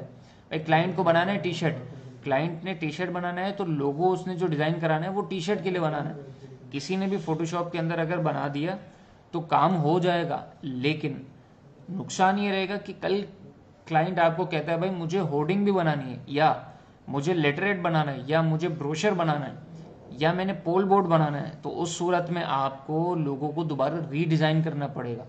फिर आप क्या करोगे? आप अगर कहते हो कि मैं फोटोशॉप में जाके उसको बड़ा कर दूंगा, तो भाई बड़ा तो आप कर लोगे, लेकिन आपके काम का थोड़ी रहेगा, वो तो पिक्सेलेट हो चुका होगा। तो ये आपके लिए बहुत बड़ा नुकसान हो जाएगा। तो इस तरह से जो भी चीज़ ऐसी डिज़ाइन करें, जैसे इसमें हम बिजनेस कार्ड ले लें, हम लेटर हेड ले लें, एनवेलप ले लें, ये तमाम चीज़ें फोटोशॉप पे डिज़ाइन हो सकती है, लेकिन हम इसको इलस्ट्रेटर में क्यों करेंगे कि ये इजी रहेगा हमारे लिए। लोगो हमारा इलस्ट्रेटर में ही डिज़ाइन होगा। हम फोटोशॉप में क्या रास्टर के लिए क्या क्या चीज़ें यूज़ करेंगे, तो इसके लिए हम जो है वो सोशल मीडिया की पोस्ट जितनी भी चलती हैं वो हम डिज़ाइन कर सकते हैं। वेब स्लाइडर के बैनर्स जो हैं वो हम डिज़ाइन कर सकते हैं। किसी भी इमेज के अंदर मैनिपुलेशन करके दिखानी है वो हम डिज़ाइन कर सकते हैं। लेकिन कोई भी ऐसी चीज़ के जो प्रिंट के लिए करनी हो उसको हम फोटोशॉप से बचाएंगे, फोटोशॉप उसमें यूज़ नहीं करेंगे, ठीक है। कई जगह पर ऐसा होता है कि आप कहेंगे सर काम तो हो जाता है, काम तो हो जाएगा, लेकिन वो काम ही क्या जो अच्छा भी ना हो। काम आपका उस वक्त तक के लिए होगा, अगले स्टेप में आपको काम वो नहीं देगा। सपोज करते हैं हम कि हम बिजनेस कार्ड डिज़ाइन करते हैं। अब बिजनेस कार्ड आपने डिज़ाइन किया, आपने फोटोशॉप में कर तो दिया, अब आपसे कोई कहे कि आप इसको लेटर हेड पर भी ले लो, तो आप उस इतने से डिज़ाइन को लेटर हेड पर कैसे लोगे? हालांकि बिजनेस कार्ड बिल्कुल छोटा होता है जो वॉलेट में इजीली आ जाता है, और लेटर हेड बड़ा होता है जो एनवेलप के साइज़ का होता है। आप उसको कैसे एडजस्ट करोगे साइज़ को?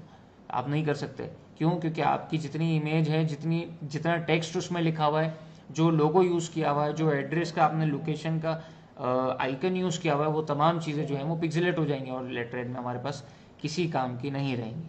ठीक है, और कुछ? सर अगर इलस्ट्रेटर और फोटोशॉप से एक ही काम हो रहा है तो हम वेक्टर में भी कर सकते हैं, तो फोटोशॉप की क्या ज़रूरत पड़ेगी? अच्छा, अब अगर ये सवाल आया कि भाई इलस्ट्रेटर और फोटोशॉप में सेम काम हो रहा है तो हम फोटोशॉप में क्या करेंगे अगर हम सारा काम इलस्ट्रेटर में कर लेंगे? ऐसा तो मैंने नहीं कहा। मैं ये कह रहा हूँ कि जहाँ वेब बैनर हुए, जहाँ सोशल मीडिया की पोस्ट हुई, वो हम फोटोशॉप में ही बनाएंगे। इलस्ट्रेटर में बना सकते हैं, लेकिन उसके लिए ज़्यादा फिजिबल फोटोशॉप रहेगा, क्योंकि फोटोशॉप में इफ़ेक्ट्स, कंट्रोल्स वो आपको ज़्यादा मिलेंगे इमेज मैनिपुलेशन के हवाले से। जितना भी सोशल मीडिया पर काम चलता है वो इमेज मैनिपुलेशन के थ्रू काम चलता है, तो वो एडजस्ट वहीं पर करेंगे हम फोटोशॉप पर। ठीक है, और फोटोशॉप का बेसिक पर्पस क्या है दादा, कि कहाँ यूज होता है? वो बता दिया आगे होता। सर शॉर्ट की एक बार फिर आगे में बता दिएगा। कह रहे हैं इसके साथ लिख दें। शॉर्ट कीज़ का एक काम करते हैं कि शॉर्ट कीज़ की जो है ना वो आपको ग्रुप पर इमेज दे देंगे इंशाल्लाह ताला। ठीक है, उसको देखिए। मतलब होता है मैनिपुलेशन का मतलब? देखिए, इमेज मैनिपुलेशन का मकसद ये होता है कि 4-5 फोटोज़ को आपने एक साथ जो है ना वो कंबाइन किया और एक नई इमेज को बनाकर आपने मार्केट के अंदर दिखाया, इसको कहते हैं इमेज मैनिपुलेशन। सर मेरे पास 1 GB रैम है, सॉफ्टवेयर चलेगा क्या? मेरे पास 1 GB रैम है, सॉफ्टवेयर चल जाएगा? देखें, अगर किसी के पास 1 GB रैम है ना तो सॉफ्टवेयर तो चल जाएगा, लेकिन आपको बड़ी आजमाइश का सामना होगा और आपको काफ़ी सब्र के साथ बैठना पड़ेगा। अगर आप इतना सब्र कर सकते हो तो बहुत अच्छा है, बेहतरीन चलेगा फिर 1 GB में। और अगर फोटोशॉप में काम करके प्रिंटिंग के लिए इलस्ट्रेटर का यूज़ किया जाए तो काम बन नहीं जाएगा? देखिए, एक बात ये है कि फ़ोटोशॉप में आप कह रहे हैं कि मैं काम करूं और उसके बाद उसको इलस्ट्रेटर पे ले जाऊं और फिर मैं उसके ज़रिए प्रिंटिंग कर लूं, ऐसा तो पॉसिबल ही नहीं है ना। एक चीज़ कि जिसने पिक्सेलेट होनी है, अब आप उसको इलस्ट्रेटर में ले जाओ या किसी भी सॉफ्टवेयर में ले जाओ, वो तो पिक्सेलेट ही होगी, चाहे आप उसको कितनी ही बड़ी साइज़ पर बना लो। लेकिन आप जब उसके सॉफ्टवेयर को चेंज करोगे तो इसका मकसद ये नहीं है कि उसकी पिक्सेलेशन जो है वो ख़त्म हो जाए, उसकी अपनी पिक्सेलेशन बाकी रहेगी, वो पिक्सेलेट होगा। फोटोशॉप जब भी इस्तेमाल होगा इमेज पिक्सेलेट होगी। ठीक है, क्या फोटोशॉप में पिक्सेलेट होने से रोक नहीं सकते पिक्सल को? यार, फोटोशॉप में पिक्सेलेट होने से रोक नहीं सकते, ये अभी तक तो मेरे तजर्बे के मुताबिक तो नहीं है, लेकिन ये कि फिर आप थोड़ा सा काम करें कि एडोब कंपनी जो है ना उनसे रब्ता करें, ये सवाल यहाँ का नहीं है।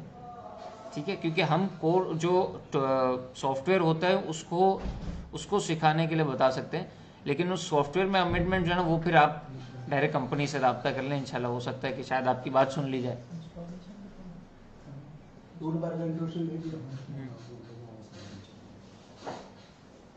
बस इलस्ट्रेटर में क्या चीज़ें बेसिकली बनाते हैं कॉमन? इलस्ट्रेटर में बहुत सारी चीज़ें, इलस्ट्रेटर में क्या चीज़ें बेसिकली बनाते हैं, ये सवाल आया है। इलस्ट्रेटर में बहुत सारी चीज़ें हैं जो बनाई जाती हैं। आप जो है वो लोगो ले लें, सबसे पहले आपने लोगो डिज़ाइनिंग करनी है तो वो इलस्ट्रेटर में ही करनी है। दूसरा, आपने जो है वो जितनी भी बिज़नेस स्टेशनरी है कि जो प्रिंट भी होती है, जिसमें आप बिज़नेस कार्ड ले सकते हैं, लेटर हेड ले सकते हैं, एनवेलप्स ले सकते हैं, इसके बाद आप ब्रोशर्स ले सकते हैं, इसके बाद आपने पेनाफ्लेक्स जितने प्रिंटिंग होती है, डिजिटल प्रिंटिंग जिसको कहते हैं, आप वो ले सकते हैं। टी शर्ट के ऊपर आपने कोई चीज़ प्रिंट करानी है, आप वो ले सकते हैं। मग के ऊपर आपने कोई चीज़ प्रिंट करानी है, आप वो ले सकते हैं। की चेन के लिए आपने कोई चीज़ प्रिंट करानी है तो आप वो भी ले सकते हैं। यानी कोई भी चीज़ ऐसी कि जिसको प्रिंट करना है वो हम इलस्ट्रेटर में ही करेंगे और उसी के यूज़ के थ्रू करेंगे। फोटोशॉप में हम तमाम वो काम करेंगे कि जो with in the monitor, with in the screen ये रहें, या तो मोबाइल स्क्रीन हो या टैबलेट स्क्रीन हो, लैपटॉप स्क्रीन हो या सिस्टम स्क्रीन हो, एलसीडी हो, इन तमाम के अंदर जो भी चीज़ हमें डिस्प्ले करनी है वो with in the area of Photoshop हम काम करेंगे। Web banner with in the screen रहता है, प्रिंट होकर नहीं आता है, फोटोशॉप में बनाएंगे।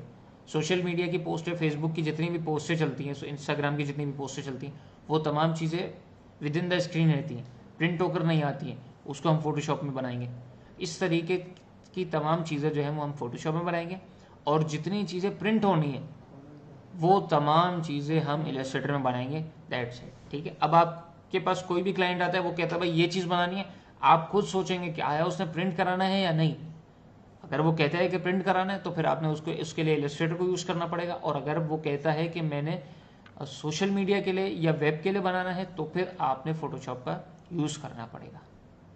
तो बताएं भाई, कॉरल ड्रॉ फिर क्यों है जब ये सब सॉफ्टवेयर है तो Illustrator? देखें कॉरल ड्रॉ आ गया। अच्छा, कॉरल ड्रॉ क्यों है? कॉरल ड्रॉ, फ्री हैंड, ये चीज़ें, ये जो सॉफ्टवेयर हैं ये पुराने हो गए। इलस्ट्रेटर इस वक्त के हिसाब से लेटेस्ट चल रहा है। कॉरल ड्रॉ में भी काम हो जाएगा, free hand, Macromedia free hand, इसमें भी काम हो जाएगा। लेकिन बात यह है कि आप लेटेस्ट टेक्नोलॉजी पर काम करोगे या पुराने पर काम करोगे।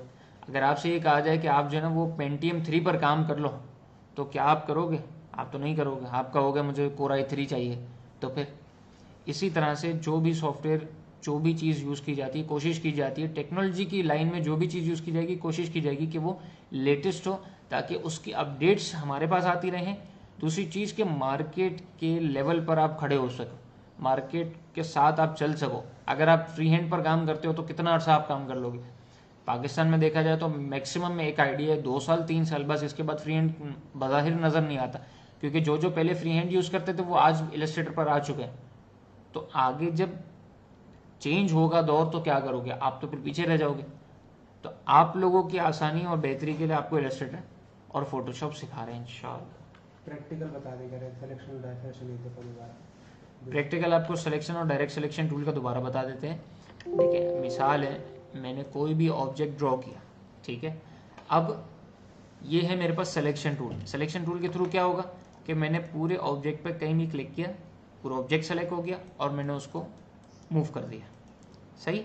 अब अगर मिसाल है, मैं चाह रहा हूँ कि मैंने किसी एक पॉइंट को सेलेक्ट करके इस शेप को चेंज करना है, तो मैं डायरेक्ट सिलेक्शन टूल पर आऊँगा।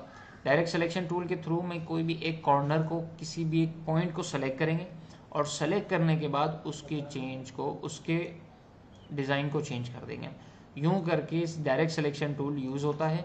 और सिलेक्शन टूल, अब ये ऑब्जेक्ट बन गया, मैंने इसका डिज़ाइन चेंज कर दिया, अब मैं चाह रहा हूँ इसको पूरे को मूव करना, तो मेरे पास 2 तरीके हैं। या तो सिलेक्शन, डायरेक्ट सिलेक्शन टूल के थ्रू पूरे को सेलेक्ट किया जाए और मूव किया जाए, और दूसरा ये है कि डायरेक्ट सिलेक्शन टूल जो है ना, इसके ज़रिए इसको सेलेक्ट किया जाए और मूव किया जाए।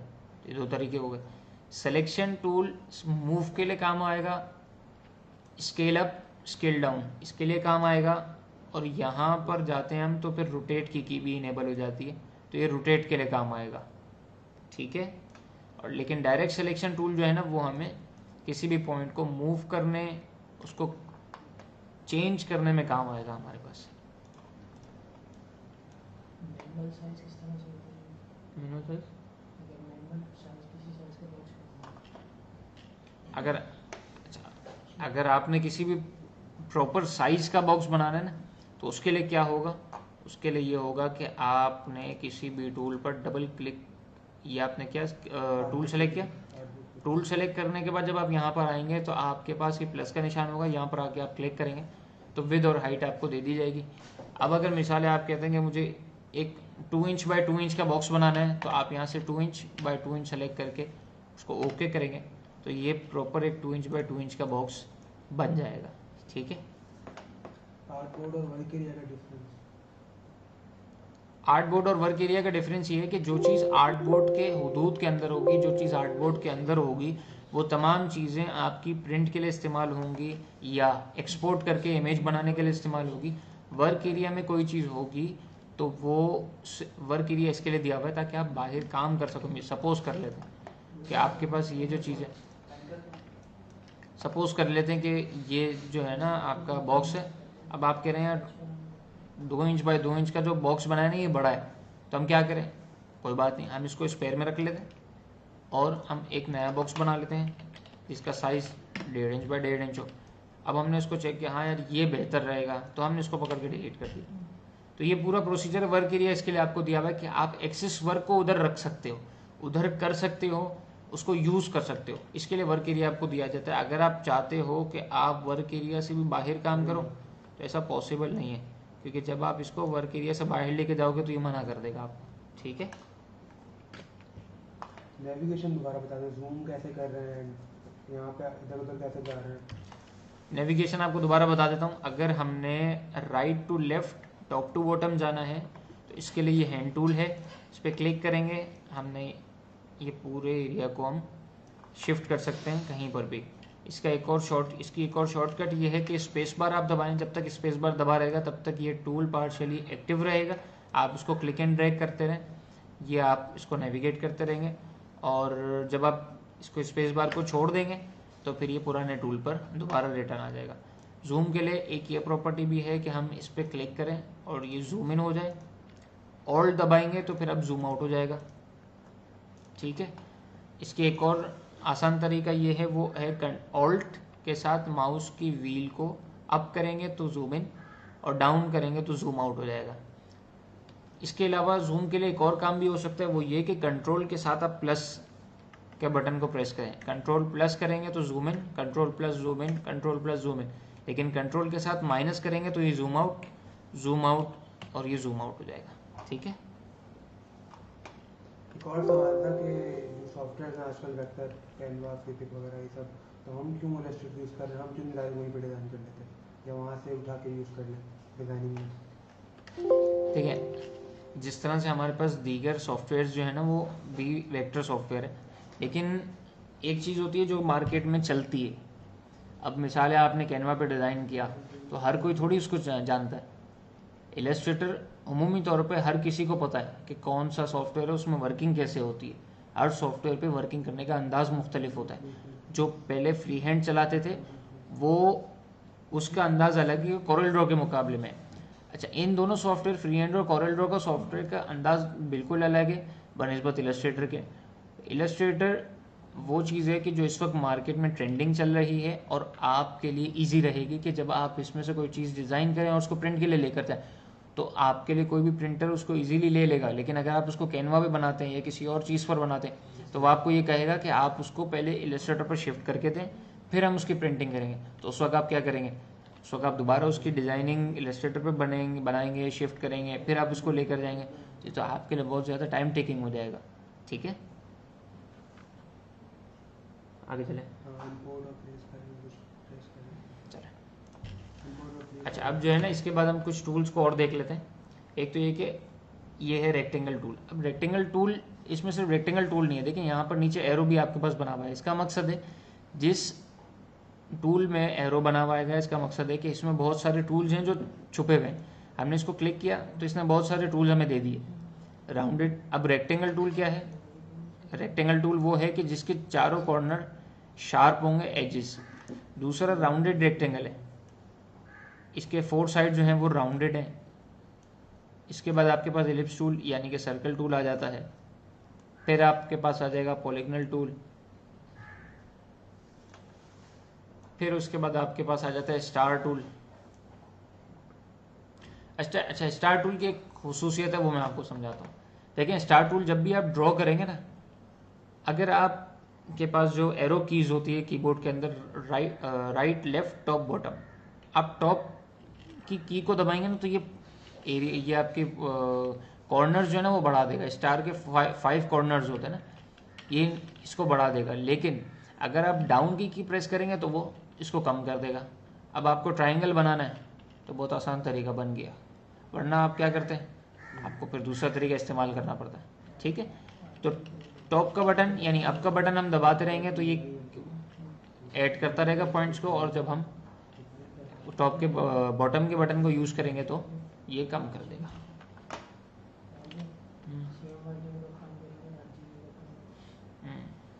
ठीक है, ये आपके कुछ टूल्स है। अच्छा, इसके अलावा एक ये सवाल आया कि CMYK में कब काम करेंगे और RGB में कब काम करेंगे। CMYK में हम उस वक्त काम करेंगे कि जब हमने कोई चीज़ प्रिंट करनी होगी। RGB में हम उस वक्त काम करेंगे जब हमने कोई चीज़ को विद इन द स्क्रीन रखना होगा। आप इसकी आसान मिसाल यूँ समझ लें कि उमूमी तौर पर रास्टर डिज़ाइन जो है वो RGB में ही होते हैं और उमूमी तौर पे वेक्टर डिज़ाइन जो हैं वो CMYK में ही होते हैं, क्योंकि CMYK प्रिंटिंग सपोर्ट करता है, RGB जो है वो web and screen, mobile screen या कोई भी स्क्रीन को सपोर्ट करता है। इसके लिए RGB और ये CMYK में फ़र्क रहेगा। ठीक है,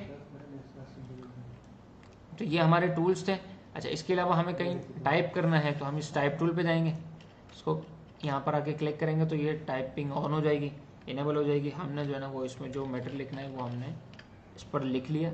लिखने के बाद दो तरीके हैं, अब आप चाहो कि मैं इसको सेलेक्ट कर लूँ किसी और ऑब्जेक्ट को, तो कैसे करोगे?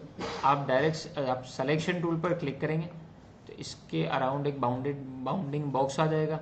अब आप चाहें तो इसको स्केल अप स्केल डाउन दोनों कर सकते हैं और आप चाहें तो इसको यहाँ से रोटेट भी कर सकते हैं।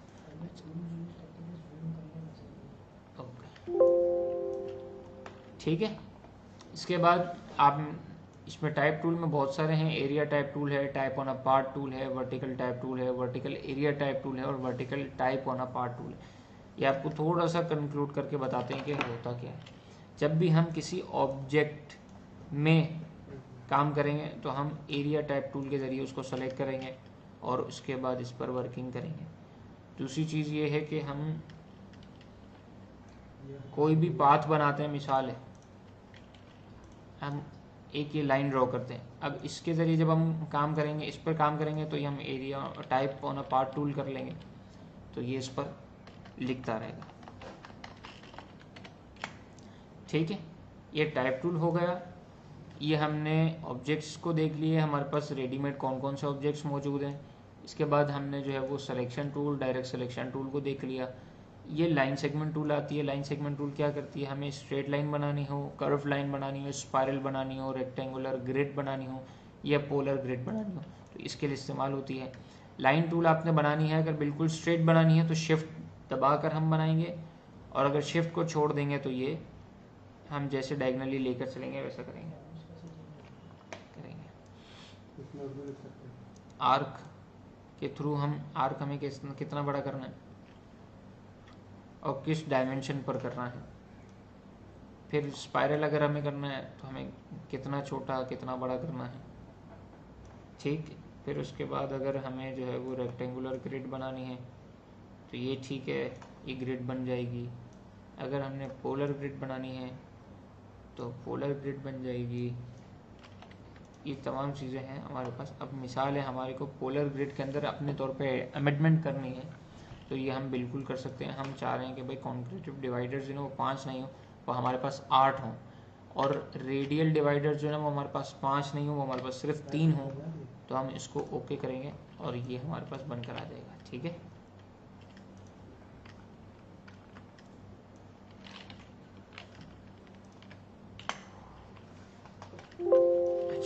एक सवाल ये आया कि हम टाइप टूल पे हमने टाइप किया तो अब हमें इसका फ़ॉन्ट चेंज करना है। तो ऊपर जो है वो कैरेक्टर का ऑप्शन आ रहा है आपके पास, यहाँ से आप फ़ॉन्ट चेंज कर सकते हैं। साइज़ इसका तो रेगुलर है, वरना तो आप इसमें बोल्ड की जिसमें प्रॉपर्टी होगी आप उसमें बोल्ड भी कर सकेंगे।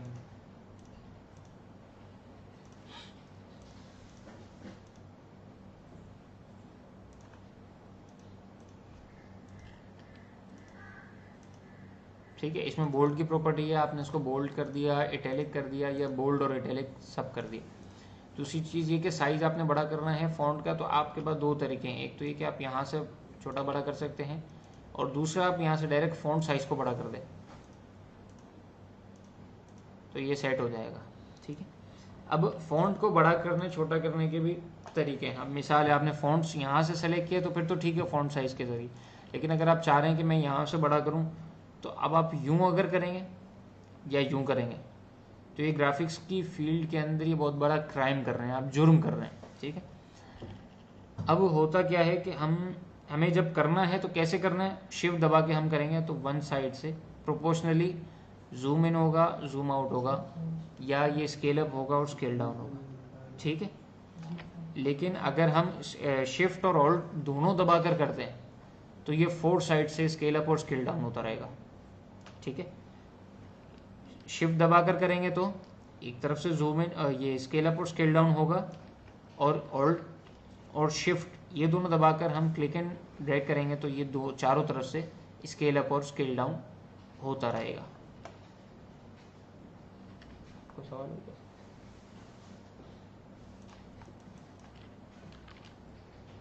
सही है, इतना क्लियर हुआ। अब हम एक काम करते हैं कि हम आज के असाइनमेंट पर आते हैं कि आज हम बनाएंगे क्या। चलिए इसमें से ना कोई भी एक चीज़ को हमें काम करते हैं कि आपके लिए ले लेते हैं। चलें ये आज बनाते हैं। ये सर फैज़ान और सर जीशान की शफ़क़त है, ठीक है। इसको हमने डेस्कटॉप पे कॉपी कर दिया। अब आपको इलस्ट्रेटर के फोल्डर के अंदर इसको लाना है, with in the premises Illustrator में लाना है। आपके पास दो तरीके हैं, एक तो ये कि आप इधर से क्लिक एंड ड्रैग कर लें तो भी आपके पास आ जाएगा। दूसरी चीज़ ये है कि आप फाइल में जाकर और इधर से आप कर देंगे ओपन। ओपन में जाने के बाद आपके पास डेस्कटॉप सेलेक्ट हो गया और आप इधर से इमेज को पकड़ के एंटर कर देंगे तो ये आपके पास इमेज आ जाएगी, सही है। ये अब आपने जब ओपन किया है तो ये दूसरा डॉक्यूमेंट खुल गया। यहाँ पर देखें आप, डॉक्यूमेंट नेम चेंज होगा। और यहाँ पर हम काम कर रहे थे, अब आपने बोला मैं यहाँ से यहाँ कैसे लाऊँ, तो इसके भी दो तरीके हैं। एक तो ये कि आप यहाँ से क्लिक करें और यहाँ ले जाके ड्रैग कर दें, एक तो ये बात हो गई। दूसरा तरीका ये है कि आप यहाँ से जाएंगे प्लेस में। जब आपका ये खुला हुआ है, आपके पास ये डॉक्यूमेंट बंद है, अब आप यहाँ से जाएंगे प्लेस में, और प्लेस में जाने के बाद डायरेक्टली आप डेस्कटॉप पर उस फाइल को सेलेक्ट करेंगे और एंटर कर देंगे, प्लेस कर देंगे तो वो इधर आपके विद इन द आर्टबोर्ड, उसी आर्टबोर्ड जिस करंट आर्टबोर्ड में आप काम कर रहे हैं वो इधर आकर इमेज को प्लेस कर देगा। अब हम एक काम करते हैं कि इस इमेज को बनाते हैं, ठीक है। अब इस इमेज को हम बनाएंगे तो क्या करेंगे, जो सबसे बड़ा ऑब्जेक्ट है उसको पहले बनाएंगे। इसके ऊपर हम ट्रेस कर रहे हैं,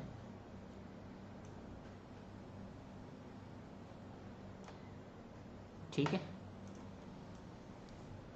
शिफ्ट दबा के इसको साइड में रखेंगे, एक ऑब्जेक्ट बन गया हमारा। दूसरा एलिप्स टूल बनाना है हमें। शिफ्ट के साथ दबाएंगे बनाएंगे तो बिल्कुल प्रोपोर्शनली बनता रहेगा, और शिफ्ट के साथ नहीं बनाएंगे तो ये अपने हिसाब से बनेगा। ये हमारे पास ये हो गया। हमने इसको भी शिफ्ट के साथ लेकर आए ताकि ये इसी लाइन में आता रहे, वरना ये ऊपर नीचे हो सकता था। इसके बाद ये टी लिखा हुआ है तो आप टी कैसे लिखेंगे, टी तो डायरेक्ट फ़ॉन्ट से लिख लेंगे, लेकिन अब ऐसा ही चाहिए हमें तो हम इसमें हम सेलेक्ट कर सकते हैं। मिसाल है हमने जो ना वो इम्पैक्ट का फ़ॉन्ट सेलेक्ट किया, इसको शिफ्ट दबा कर और इसको डायगनली बड़ा किया। अच्छा, अब सपोज करते हैं हम, और यार ये तो ऐसा है नहीं, तो फिर अब क्या करेंगे, इसमें फ़र्क है ना, ये ऐसा अलग है और ये अलग है। अब हम दूसरा काम करेंगे, वो क्या करेंगे कि हम रेक्टेंगल टूल के ज़रिए इसको बना सकते हैं। रेक्टेंगल टूल के ज़रिए हमने इसको ये एक रेक्टेंगल बनाया। अब ये इसमें फ़र्क है, तो फ़र्क है तो अब इसको डायरेक्ट सिलेक्शन टूल के ज़रिए हम इसको यहाँ से और रोटेट करेंगे, इसको सेम इसके ऊपर बिठा देंगे, ठीक है। यहाँ से थोड़ा सा बड़ा करेंगे ताकि वो साइज़ पर आ जाए, और इसी तरह अब हम इसको कॉपी कर लेंगे। कॉपी करने का क्या तरीका बताया था, ऑल्ट करके कॉपी करेंगे तो ये दूसरी इमेज बन के आ जाएगी। हम इसको यूँ घुमाएंगे, इसको यूँ कर देंगे,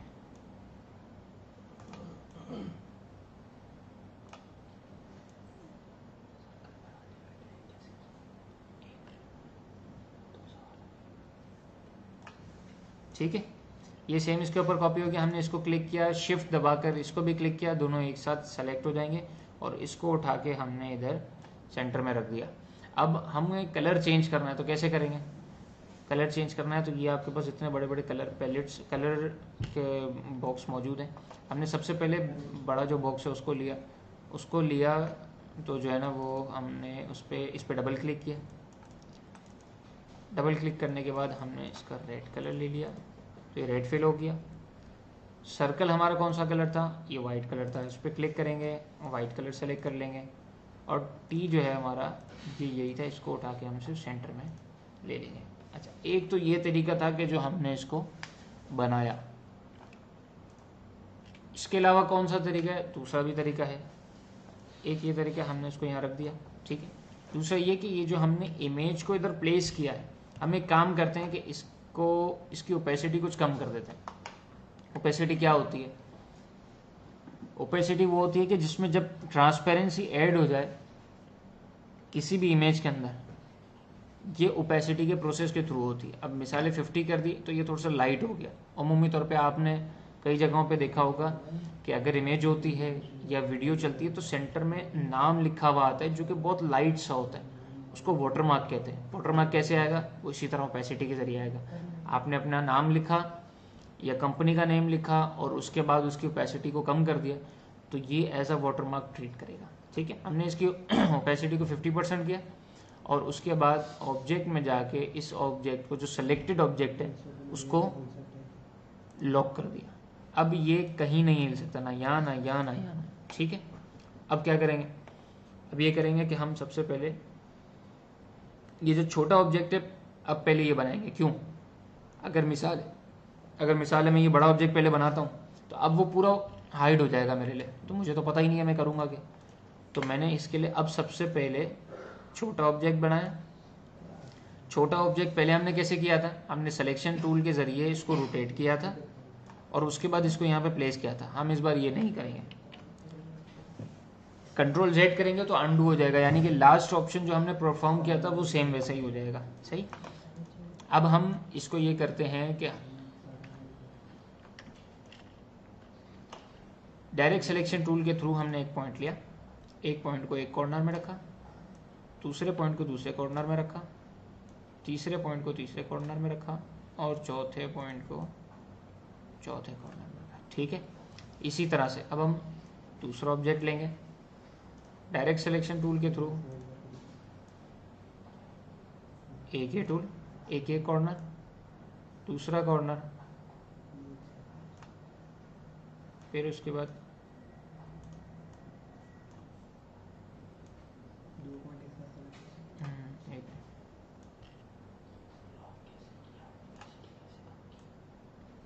ठीक है। ये मेरा जो ऑब्जेक्ट है ये कंप्लीट हो गया। अच्छा, सपोज करें कि मेरे पास नीचे अब इसको ऐड करना है, यानी कि इस तरफ बढ़ाना है, तो मैं क्या करूँगा, या तो मैं इसको सिलेक्शन टूल के ज़रिए यूँ खींच लूँगा तो ये साइडों से भी बढ़ जाएगा। अब मैं चाह नहीं रहा तो मैं क्या करूँगा, डायरेक्ट सिलेक्शन टूल के ज़रिए पहले एक कॉर्नर को सिलेक्ट करूँगा, शिफ्ट दबाकर दूसरे कॉर्नर को सिलेक्ट कर लूँगा, तो ये दोनों जो है ना वो फिर अब इसको स्ट्रेट हम आगे बढ़ा और कम कर सकते हैं, ठीक है। याद रखिएगा कि हर काम को करने के 2 से 3 तरीके हैं, सारे मुख्तलिफ तरीके हो सकते हैं। इस बात की कोई ज़बरदस्ती नहीं है कि आपने इसी तरीके को फॉलो करना है या दूसरे तरीके को फॉलो करना है, आपके ऊपर है कि आपके लिए क्या फिजिबल है। जिसमें आपको इजी हो आप वो तरीका यूज़ करेंगे, ठीक है। एक तरीका आपको मैंने करके दिखा दिया, दूसरे तरीके पर हमें एक ये बना दिया। अब हम सर्कल पर आएंगे, सर्कल पर आते हैं, हम इसको ये बनाना शुरू कर रहे हैं। अब शिफ्ट दबाकर मैं बनाना शुरू कर रहा हूँ, तो ये यहाँ से अब हम देखें कि टॉप से तो है ही नहीं, टॉप से तो अपनी जगह पर खड़ा नहीं है, तो फिर हम इसको हिलाने के लिए 2 तरीके, बात हुई फिर 2 तरीके, या तो हम इसको छोड़ दें, डिलीट करें और दोबारा बनाना शुरू करें। दूसरा तरीका ये कि हम इसको रहने दें, स्पेस बार जब साथ में दबाएंगे ना तो वही हैंड टूल के थ्रू, जैसे मैंने आपको बताया था कि वो हिलना शुरू हो जाता है आर्टबोर्ड, इसी तरह से हम जब ऑब्जेक्ट की सिलेक्शन के वक्त स्पेस बार दबाएंगे तो उस स्पेस बार ऑब्जेक्ट की मूवमेंट पर फोकस कर लेगा, और ये हमने इसको यहाँ पर आकर सेट कर दिया। इसके बाद माउस का कर्सर छोड़ेंगे, शिफ्ट का बटन फिर बाद में छोड़ेंगे। 2 ऑब्जेक्ट हो गए हमारे। तीसरा ऑब्जेक्ट हमारा रेक्टेंगल टूल था, ये हम बना चुके। अब हमारा प्रोसेस आता है कलरिंग का। कलरिंग में ऑब्जेक्ट हमने सेलेक्ट किया रेक्टेंगुलर बॉक्स, और इसको सेलेक्ट करने के बाद जो हमारा रेड कलर था, रिक्वायरमेंट जो हमारी रेड कलर की थी उसको फिल किया। बाकी तो चीज़ें नज़र नहीं आ रही। अब क्या करेंगे, हो यार, इतनी मेहनत से बनाया और अब तो कुछ भी नज़र नहीं आ रहा। तो इसके अब इसको भी सेट करने के दो तरीके हैं। एक तो ये कि अरेंज करते हैं सेंड बैकवर्ड, एक चीज़ इनेबल हो गई, सही है। अब आपके पास ये चीज़ नज़र आ गई। हम कहते हैं कि सेंटर का जो हमने ऑब्जेक्ट बनाया था वो कहाँ पर है। चलें, हमारी रिक्वायरमेंट पहले इस सर्कल की वाइट कलर की थी, वाइट कलर इसको फिल करते हैं। अब वो चीज़ तो है ही नहीं जो हमने बनाई थी, तो अब क्या करेंगे, अब ये करेंगे कि इसको एक बार और सेंड बैकवर्ड करेंगे और इसको भी पकड़ के हम सेंड बैकवर्ड करेंगे, तो एक ऑब्जेक्ट आ गया। अब हम दोबारा इसको पकड़ के सेंड बैकवर्ड करेंगे और इसको भी पकड़ के सेंड बैकवर्ड करेंगे, तो अब हमारे पास दोनों ऑब्जेक्ट आ गए। ठीक है। अच्छा, अब ये बताएं मुझे कि एक मिसाल है, आपके पास बहुत बड़ी एक बुक लाइब्रेरी है शेल्फ में, ठीक है, सारी बुक्स आपने अलाइन की हुई है। अब आप चाह रहे हो कि आपने जो आखिर में बुक रखी है वो सबसे पीछे चली जाए तो ऐसा पॉसिबल तो नहीं है कि जो सबसे आखिर में बुक रखी जाए वो सबसे पीछे हो, हालांकि जो आखिर में बुक रखी जाएगी वो तो सबसे आगे होगी। तो इस वजह से हमने इसको अरेंज की के थ्रू बैक पे किया। अरेंज था, हमारे पास बहुत सारे ऑब्जेक्ट जो अलाइन थे, हमने एक ऑब्जेक्ट को अरेंज टू बैकवर्ड किया तो पीछे आया, फिर बैकवर्ड किया पीछे आया, फिर बैकवर्ड किया पीछे आया। इसी तरह अब जो ये दूसरा सर्कल था हमारा, इसको एक बार बैकवर्ड किया तो एक ऑब्जेक्ट के पीछे आया, दूसरी बार बैकवर्ड किया तो दूसरी ऑब्जेक्ट के पीछे आया। इस तरीके से हमारी अरेंजमेंट सेट हो गई। ये दो हमारा जो है ना वो तरीका हो गया। अच्छा, अब एक और चीज़ जो है ना वो मैं आपको दोबारा क्लियर करूं। एक तो ये कि लॉक कैसे हुआ था, वो लॉक क्यों हुआ था कि ये हमने इमेज पकड़ी थी, इमेज को समझेंगे हम इस फॉर्म पे मौजूद थे, ठीक है। ओपेसिटी क्यों कम की थी, ओपेसिटी हमने इसके लिए कम की थी ताकि जब हम उसको ड्रॉ कर रहे हों तो हमें पता चल सके कि अब क्या चीज़ ड्रॉ करनी है और अब क्या चीज़ ड्रॉ करनी है, सही है। हमने इस वजह से इसकी ओपेसिटी को कम कर दिया। सपोज करें कि अगर मैं ओपेसिटी कम नहीं करता तो मुझे क्या नुकसान था, मुझे नुकसान ये था कि मैंने इसको सेम एज इट इज़ यहाँ रख दिया, तो मुझे तो अब पता भी नहीं चल रहा ना कि मुझे माइनस करना है कुछ या प्लस करना है, इसकी एडजस्टमेंट सही है या नहीं है। तो इस वजह से मैंने ये किया था। अच्छा, दूसरी चीज़ ये कि ओपेसिटी कम करेंगे तो हमें ये विजिबल हो जाएगा कि अब हमारे पास कितनी लेयर्स में काम करना है, तो हम उस लेयर्स में उसको काम करते रहेंगे। इसके बाद हमने इसको ऑब्जेक्ट में जाकर लॉक सिलेक्शन किया तो ये लॉक हो गया। अब हम इसके ऊपर ट्रेसिंग इजीली कर सकते हैं, ठीक है। तो ये हमारा ओपेसिटी और ऑब्जेक्ट लॉक का ऑप्शन था। अगर हमें इस लॉक ऑब्जेक्ट को अनलॉक करना है, ऑब्जेक्ट में जाएंगे, अनलॉक ऑल कर देंगे या फिर ऑल्ट कंट्रोल और 2 प्रेस करेंगे तो ये अनलॉक हो जाएगा।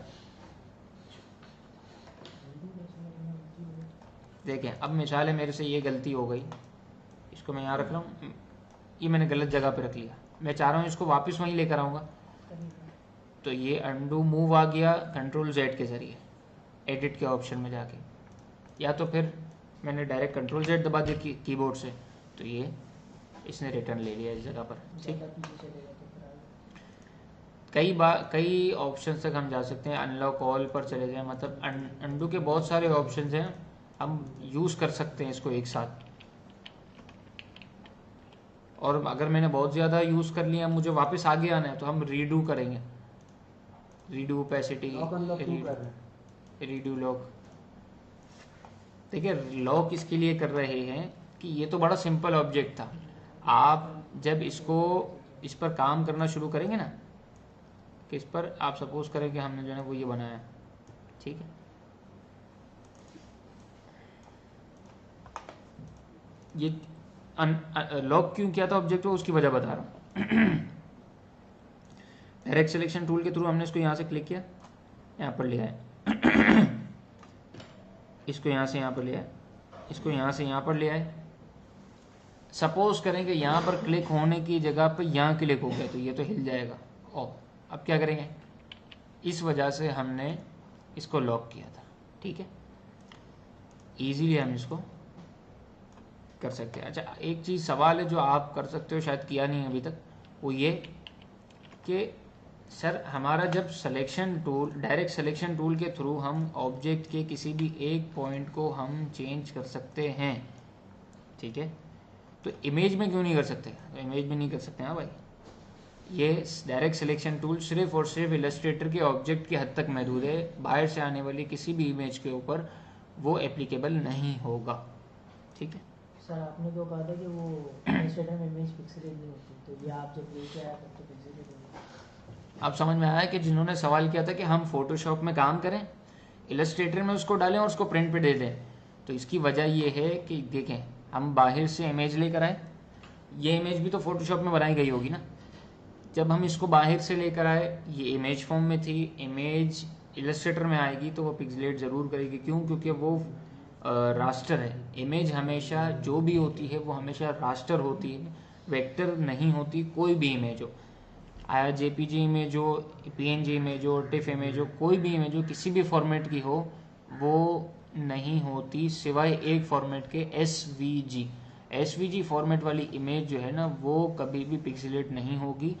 अगर उसको इलस्ट्रेटर में बनाया है, अगर उसको भी फोटोशॉप में बनाया है तो भी वो पिक्सेलेट हो जाएगी, ठीक है। सर्कल बनाते हुए ड्रैग क्यों किया था कि सर्कल बना रहे हैं हम, सबसे पहले तो ये कि हम यूं भी बना सकते हैं, यूं भी बना सकते हैं, लेकिन यूं बनाना नहीं है, हमने शिफ्ट करके पूरा एक्यूरेट सर्कल बनाना। अब हम यहाँ तक पहुँचे तो अब क्या करेंगे, नीचे आ गए, हम शिफ्ट तो हमने इसके लिए दबाया हुआ है कि बिल्कुल proportionally scale up scale down कर सके, साथ में स्पेस बार दबाएंगे ताकि वो अपनी जगह पर हम उसको ला सके। ये हमारा, हमने इसको सर्कल को ड्रॉ कर लिया। और इलस्ट्रेटर में लेयर्स होती हैं। इलस्ट्रेटर में एक सवाल आया कि लेयर्स होती हैं, जी भाई बिल्कुल होती है, लेकिन ये आपको इंशाल्लाह बहुत जल्द बताएंगे कि हम लेयर्स को यूज़ क्यों नहीं करते, ठीक है। और अरेंज बता दो, डिफरेंट कलर्स। चले अरेंज जो है ना वो दोबारा बता देते हैं।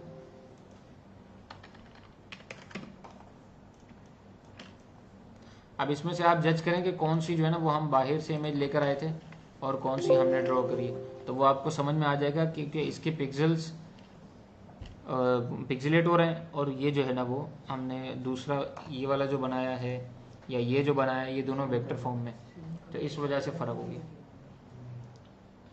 ठीक है। अब हम जूम आउट पे भी खड़े ना तो भी ये क्लियर इमेज है बिल्कुल, क्यों? क्योंकि ये वेक्टर ड्रॉ की गई है और ये इमेज फॉर्म में आई है, इस वजह से ये पिक्सेलेट हो रही है। ये जो आपके पास रिसोर्सेज हैं पिक्चर्स में आप काम कर रहे हैं, वो कहाँ से, ये जितने भी रिसोर्सेज हैं जिसमें मैं काम कर रहा हूँ या मज़ीद काम करूँगा, ये तमाम चीज़ें आपको एज एन असाइनमेंट ग्रुप पर पोस्ट कर दी जाएंगी, ठीक है। सेम नहीं होगा इसके अलावा भी? हाँ सेम नहीं होगा सब, इसके अलावा भी आपको दिया जाएगा कुछ। सेम दे देंगे तो फ़ायदा क्या, मज़ा नहीं आएगा ना। बहुत से लोग आगे के सवाल करते हैं। देखें भाई, जो बहुत ज़्यादा आगे के सवाल कर रहे हैं ना वो थोड़ा सा सब्र करे, क्योंकि सब अगर मैं अभी बता दूंगा तो जो बिल्कुल बिगनर है ना वो कहाँ जाएगा। ये मुझे बिल्कुल अंदाज़ा है कि इतना तो पढ़ा के तजुर्बा हो गया कि जो पढ़ने आता है ना वो उसी लेवल का नहीं आता, वो हमेशा आगे पीछे का भी आता है, तो ये फ़र्क है, ठीक है। कुछ टूल्स आप नहीं बताया, जैसे शेप टूल में फ्लेयर टूल, कुछ टूल नहीं बताया, जैसे शेप टूल में फ्लेयर टूल था। वक्त आने दो, इंशाल्लाह सब बताएंगे अल्लाह ने चाहा तो। आपको कोई चीज़ छोड़ेंगे नहीं, जो आपकी नीड, जिस टूल की आपको नीड हो सकती है ना वो सब बता देंगे इंशाल्लाह ताला। जितना 8 साल 7 साल में मैंने अपने काम के हिसाब से देखा है, जितने टूल ज़रूरी हैं जो काम आते हैं वो बिल्कुल सब बताऊंगा, लेकिन जो टूल बिल्कुल ही मार्केट में यूज़ नहीं होते हैं उसका फ़ायदा नहीं है आपको बताने का। कई वजूहत हैं, आपको बताऊंगा, आप उस पर फोकस करोगे तो दूसरे टूल को भूल जाओगे। दूसरी बात ये कि अगर आपको वो बता दिया जाएगा तो हमारे पास टाइम स्लॉट भी कम है, तो ये तमाम चीज़ें देखकर और एक वो कोर्स को डिज़ाइन किया गया है ताकि आपको कम टाइम में वो तमाम चीज़ें बताई जा सकें कि जिसके ज़रिए आपने अब नेक्स्ट लेवल पर काम शुरू कर देना है, ठीक है। तो ये कुछ शेप जो है ना वो बनाए हैं, इसके ज़रिए अब आपको अरेंज बताते हैं, अरेंज कैसे होगा। ये है सबसे पीछे और ये सबसे आगे। अब नंबर वाइज हम गिनती करते हैं, तो ये इसको एक नंबरिंग अगर हम दे दें, ये number 1, number 2, number 3, number 4, number 5, ठीक है। सबसे आगे वाला है, इसको हम अरेंज करते हैं कि एक स्टेप पीछे चले जाए तो सेंड बैकवर्ड करेंगे, मज़ीद एक स्टेप पीछे चले जाए सेंड बैकवर्ड कर देंगे, मज़ीद एक स्टेप पीछे चले जाए सेंड बैकवर्ड करेंगे, और फिर दोबारा एक स्टेप पीछे जाए सेंड बैकवर्ड कर देंगे। ठीक, लेकिन अगर हम चाह रहे हैं कि एक एक करके आगे आते जाएं तो हम ब्रिंग फॉरवर्ड कर देंगे, फिर ब्रिंग फॉरवर्ड करेंगे, फिर ब्रिंग फॉरवर्ड करेंगे, फिर ब्रिंग फॉरवर्ड कर देंगे। ठीक है, अब मैं चाह रहा हूँ कि इसको मैं एकदम पीछे कर दूँ, तो send to back direct click कर देंगे, पीछे चले जाएगा, एकदम बिल्कुल सबसे आखिर में पीछे चले जाएगा। और अगर हम इसको ब्रिंग टू फ्रंट करते हैं तो ये बिल्कुल एकदम सबसे आगे आ जाएगा। इसी तरह से ये भी है, एक एक करके हम इसको ब्रिंग फॉरवर्ड, एक लेयर आगे आया, दूसरे ऑब्जेक्ट के आगे आया, तीसरे ऑब्जेक्ट के आगे आया, और अब ये चौथे ऑब्जेक्ट के आगे आ गया। ठीक है, लेकिन अगर मैं चाह रहा हूँ कि इसको एकदम पीछे कर दूँ तो bring to send to back कर दूंगा तो एकदम पीछे चले जाएगा, और आगे लाना है तो ब्रिंग टू फ्रंट कर देंगे, बिल्कुल आगे आ जाएगा। ठीक है, अब मुमकिन है, मैं समझता हूँ कि अरेंज का जिसको इशू था वो क्लियर हो गया होगा। और सिर्फ ये बता दें लेयर्स होती क्या है, मुझे तो ये नहीं पता। अरे भाई, लेयर्स के पीछे क्यों पड़े हो, जिस लेयर्स बताएंगे क्या होती है इंशाल्लाह ताला, फोटोशॉप को भी साथ में कंपेयर करते हुए आपको दिखाएंगे कि लेयर्स क्या होती है, किस वक्त ज़रूरत पड़ेगी, किस वक्त ज़रूरत नहीं पड़ेगी, इंशाल्लाह ताला सब आपको गाइड करेंगे। थोड़ा सा सब्र रखें, आप आगे क्लास तो लेने दें। सॉफ्टवेयर फ्री होता है या हम लोग कहीं से बाय करते हैं? यह सॉफ्टवेयर तो अब हर जगह आपको भी पता है कि फ्री मिल ही जाता है, तो आपको इंशाल्लाह ताला फ्री सॉफ्टवेयर का ही लिंक दे देंगे, और उसको क्रैक करने का तरीका भी इंशाल्लाह ताला आपको जल्द गाइड कर दिया जाएगा। CS6 ही यूज़ करना ज़रूरी है या CC कर सकते हैं? CS6 यूज़ करने की वजह क्या है वो मैं बता देता हूँ। CS6 करें या CC करें, देखिए मुझे तो कोई मसला नहीं है, मुझे तो आपके असाइनमेंट से मतलब है, लेकिन अगर आप चाहते हो कि अपनी क्रिएटिविटी लेवल को कम कर दो तो फिर आप CC यूज़ कर लो। मैं रिकमेंड नहीं करता, उसकी वजह ये है कि कई टूल्स, कई ऑप्शंस CC में मौजूद हैं और जो CS6 में नहीं है। सपोज करते हैं कि अभी मैंने आपको जो है ना वो स्टार के ज़रिए आपको बहुत सारे डॉट्स बनाना सिखाया है, ये करके। ठीक है, सपोज करें कि आपको ये ऑब्जेक्ट चाहिए तो CC में डायरेक्ट मौजूद है, लेकिन CS6 में मौजूद नहीं है, तो आपको CS6 का एक तरीका पता चला ना कि ये हम इस तरह से कम और ज़्यादा कर सकते हैं उसके पॉइंट्स को। अगर ये सारी चीज़ें इसी तरह से CC के अंदर कई ऐसी टूल्स, कई ऐसे ऑप्शंस, कई ऐसे ऑब्जेक्ट्स मौजूद हैं कि जो रेडी है, आप उस पर क्लिक करोगे तो एक कमांड के अंदर पूरा काम हो जाएगा, लेकिन आपकी क्रिएटिविटी लेवल जो है ना वो ख़त्म हो जाएगी। इस वजह से CS6 को मैं प्रेफर करूँगा, CC को प्रेफर नहीं करूँगा। लेकिन अगर आप CC में काम करना चाहते हो तो मैं आपको बाउंड भी नहीं करूँगा, आपकी मर्ज़ी है। मुझे मेरा असाइनमेंट कंप्लीट चाहिए जो कि आप ग्रुप पे पोस्ट करेंगे। टेबल ट्रेस करके दिखा दें, फिर उसके बाद वो बदल देगी क्लास में। टेबल ट्रेस कर दूँ और बेसिक टेबल लेना चाहिए। पहला असाइनमेंट तो मेन तो सॉफ्टवेयर सॉल्व करना क्या टेबल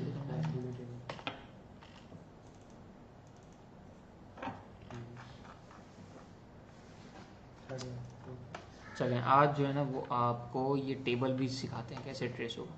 ठीक है, इमेज को इलस्ट्रेटर के इन्वायरमेंट में लाने के आपको दो तरीके बताए थे। एक तो ये कि क्लिक एंड ड्रैग कर लें, दूसरा तरीका है कि आप इसको यहाँ से जाकर और प्लेस कर लें।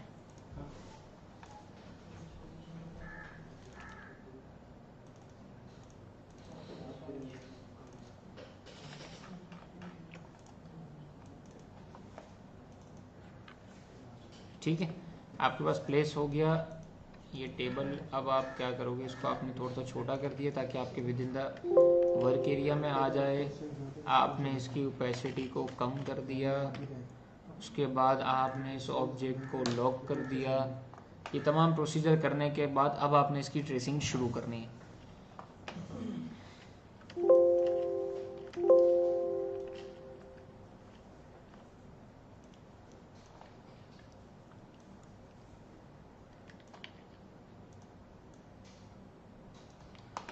सबसे पहले कोशिश ये क्या करें कि आप सबसे पहले जो ना वो डिज़ाइनिंग फील्ड को कंप्लीट कर लें। जो भी चीज़ डिज़ाइन करनी है, ट्रेस करनी है, उसके बाद उसके कलर वर्जन पर जाएं कि अब कलर इसमें ये करना है और ये नहीं करना है। ठीक है,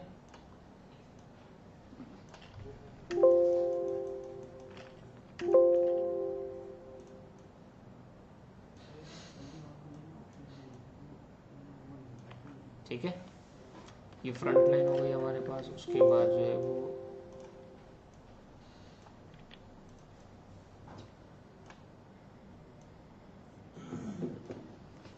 ये सिर्फ selection tool, direct selection tool और शेप टूल इसके ज़रिए ही काम कर रहे हैं।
शेप को ट्रांसपेरेंट नहीं कर सकते।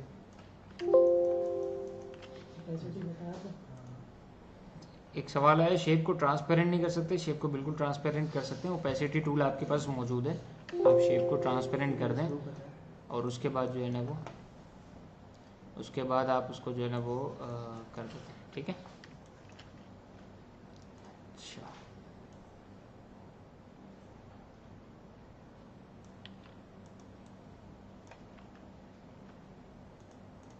आप लोगों को सिखाते सिखाते काफ़ी अरसे के बाद जो है ना वो ट्रेसिंग के लिए बैठा हूँ मैं। और मुझे अपना पुराना दौर याद आ गया जब मैं सीखने जाता था।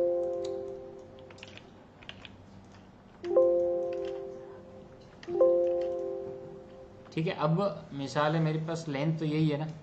अब मैं चाहूँ तो दो काम कर सकता हूँ। एक तो ये कि इसी को नया ऑब्जेक्ट ले लूँ और उसके बाद उसकी सेटिंग करूँ, या तो फिर इस ऑब्जेक्ट को कॉपी करूँ और उसके बाद आपको सेटिंग करके दें। ठीक है,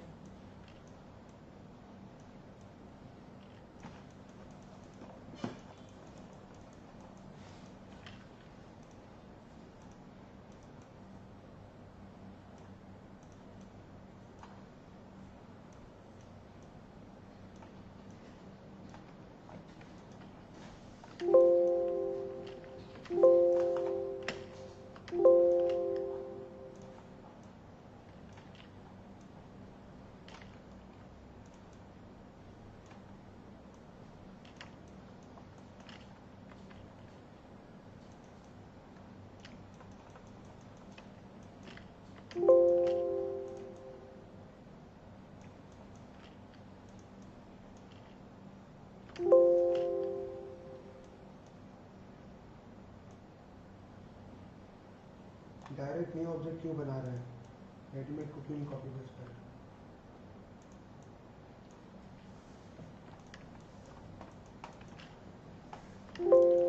डायरेक्ट न्यू ऑब्जेक्ट क्यों बना रहे हैं और रेडीमेड को क्यों कॉपी पेस्ट नहीं कर रहे? दोनों काम कर रहे हैं, ऐसा तो नहीं है। देखिए, अब मिसाल है इस पाए को बनाना है हमें, तो ये इसी को कॉपी पेस्ट करेंगे, फिर उसके बाद उसकी एडजस्टमेंट कर लेंगे। ठीक है, ऑल्ट से कॉपी करते हुए ख्याल रखना होता है, क्लिक पहले छोड़ना है। जब भी आप ऑल्ट से कॉपी करें या शिफ्ट के ज़रिए जब भी आप प्रोपोर्शनल किसी चीज़ को स्केल अप या स्केल डाउन करेंगे, तो आपको ये चीज़ का ख्याल ज़रूर रखना होगा कि सबसे पहले आप माउस की को जो आपने क्लिक एंड ड्रैग करके किया है, तो उस माउस की को आप पहले छोड़ेंगे। उसके बाद आपने जो है ना वो उसको छोड़ना है, कीबोर्ड की को।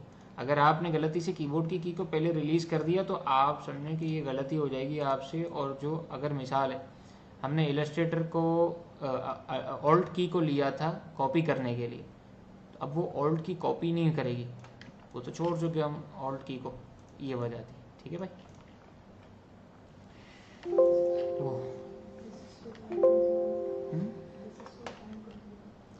अगर कोई ये कह रहा है कि this is so time consuming, तो मेरे भाई मुझे ये बताओ कि आप क्या चाह रहे हो कि जादू की छड़ी हो, मैं उसको घुमाऊं और डिज़ाइन रेडी हो जाए? तो यार ये तो ऐसा हो तो मुझे कहीं बता देना वैसे कहाँ मिलती है ना ऐसी जादू की छड़ी, क्योंकि मेरी नज़र से तो अभी तक नहीं गुजरी। और दूसरी बात ये कि आप अगर समझ रहे हो कि टाइम कंज्यूमिंग है, तो मेरे भाई ये स्टार्टअप है, आपका हाथ सेट हो जाएगा तो कोई आपसे बैठ के टेबल थोड़ी ट्रेस करवाएगा यार, सोचने वाली बात है।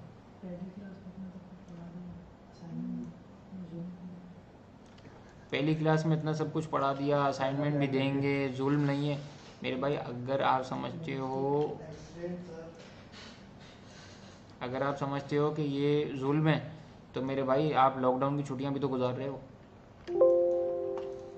आप जो है ना वो घर पे बैठो, तैयारी करो, और आपको पूरा हफ्ता दिया जाएगा, इसमें अपना जो है ना वो प्रैक्टिस करो, असाइनमेंट्स कंप्लीट करो, और कंप्लीट करने के बाद जो है ना इसको ग्रुप पर सबमिट करो। इंशाल्लाह ताला मज़ा आएगा। और अगर मज़ा नहीं आएगा कोई बात नहीं, आपका टाइम तो पास हो जाएगा ना कम से कम लॉकडाउन में। दो ऑब्जेक्ट एक साथ ऐसे सेलेक्ट करेंगे कि जब आप शिफ्ट दबाओगे, पहले ऑब्जेक्ट को सेलेक्ट करोगे, शिफ्ट दबाओगे, फिर दूसरे ऑब्जेक्ट को सेलेक्ट करेंगे। ठीक है? असाइनमेंट कब देना है? असाइनमेंट कब देना है, मैं अभी आपको असाइनमेंट इंशाल्लाह ताला जल्दी ग्रुप पे पोस्ट करके दूंगा। मैं जो भी करके देता है आपको इंशाल्लाह ताला असाइनमेंट पोस्ट, तो आपने जितना जल्दी हो सके ना उतना जल्दी असाइनमेंट देना। अब आप मेरे से बोलें कि सर हम कब दें आपको असाइनमेंट पोस्ट करके, मैं तो कहूँगा 1 घंटे में दे दो।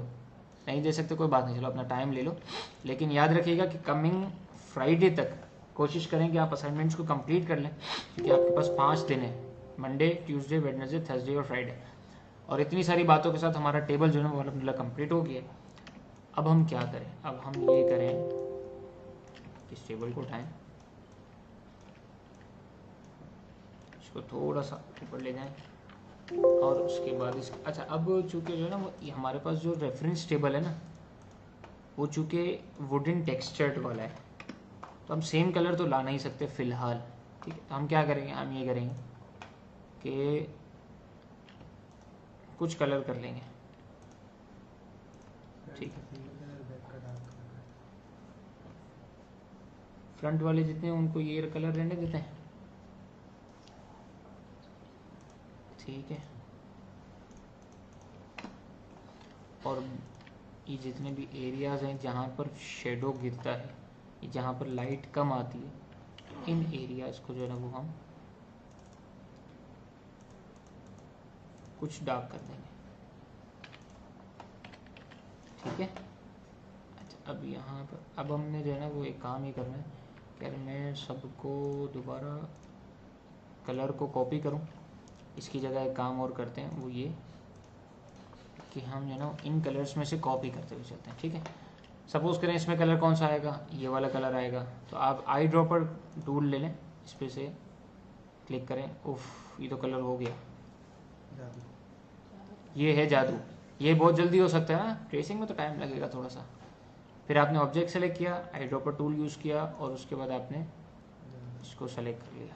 ठीक है, अच्छा फिर उसके बाद आपने दोबारा ऑब्जेक्ट सेलेक्ट किया, आई ड्रॉपर टूल सेलेक्ट किया, कलर सेलेक्ट किया, ऑब्जेक्ट सेलेक्ट किया, आई ड्रॉपर टूल सेलेक्ट किया, और आपने कलर सेलेक्ट किया, ऑब्जेक्ट सेलेक्ट किया, आई ड्रॉपर टूल सेलेक्ट किया, और आपने कलर सेलेक्ट कर लिया। यूँ करके आपका टेबल मुकम्मल हो गया। और अब आपने इंशाल्लाह ताला इसी तरह के टेबल को बनाना है इंशाल्लाह। ठीक है, अच्छा अब एक दो चीज़ें आपको मज़ीद बतानी थी, दरमियान में रह गई हैं। वो क्या है, वो ये है कि मिसाल है मेरे पास ये ऑब्जेक्ट है। ठीक है, मिसाल है मेरे पास ये ऑब्जेक्ट है, इस अच्छा कलर फॉर्म में जब हम आते हैं ना तो दो चीज़ें यहाँ पे देखेंगे, तो ये फिल कलर है और ये स्ट्रोक कलर। स्ट्रोक कलर क्या होता है, जिसको आप आउटलाइन कह लें, बाउंड्री कह लें, वो स्ट्रोक कलर होता है। ये नॉर्मल कलर वाला है, और इसमें हम स्ट्रोक कलर को ऐड अगर करते हैं तो ये कैसा दिखता है, इसको देख लेते हैं।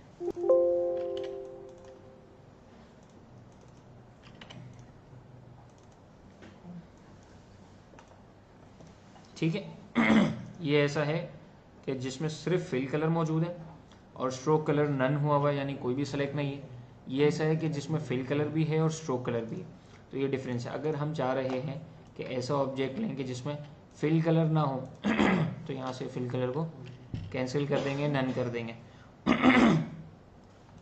ये 3 तरह के हम जो है ना वो कलर की फिल कर सकते हैं, फिलिंग कर सकते हैं। एक तो फिल कलर के ज़रिए, फिल एंड स्ट्रोक के ज़रिए, और ये सिर्फ स्ट्रोक के ज़रिए। ये 3 तरह के हम इसको ले सकते हैं। फिल कलर भी हम कलर खोलेंगे तो ये पूरा आ जाएगा, और मेन कलर भी हम खोलेंगे तो भी ये कम्प्लीटली कलर बता देगा। यहाँ से कलर शेडिंग सेट करेंगे, कौन से शेड में चाहिए किस कलर में चाहिए, और फिर यहाँ से उस शेड को सेलेक्ट करेंगे कि किस कलर का क्या शेड चाहिए। ठीक है, सर टेबल तो बन गई, अब सेव कैसे करेंगे? टेबल तो बन गई, अब सेव कैसे करेंगे? इसको सेव बिल्कुल आसान तरीका, फाइल में जाएंगे, सेव करेंगे, जहाँ पर आपको सेव करना है वहाँ पर जाके आप इसको नाम के साथ में सेव कर लेंगे। ये इंशाल्लाह ताला आपका सेव हो जाएगा। इसको भी आप ओके कर दीजिएगा। ठीक है, जो असाइनमेंट मिलेगा वो किस तरह से पोस्ट करेंगे? वो भी एआई की फाइल पोस्ट करेंगे या उसका क्या है? देखिए असाइनमेंट जो मिलेगा उसको कैसे पोस्ट करेंगे, उसको पोस्ट करने के 2 तरीके हैं। एक तो ये कि आप इसी तरह से एआई की फ़ाइल खोलें और इसमें आपका ऑब्जेक्ट मौजूद हो। सपोज करें कि आपका ऑब्जेक्ट जो है ना, जैसे पहले हमने रखा था ना वैसे ही मौजूद हो। सपोज करें जैसे ये मौजूद है ना, ठीक है, हमने ये किया नहीं, इसको हम हटा देते हैं, ये बनाया है। ठीक है, अब आप जो है ना वो अपना ऑब्जेक्ट वो खोलें। क्या खोलेंगे? आपका ये फर्स्ट राइट वाला जो है ये आपका असाइनमेंट है, जो रेफरेंस इमेज आपको दी गई थी, और लेफ्ट वाला जो है ना ये वो इमेज है जो आपने बनाई है।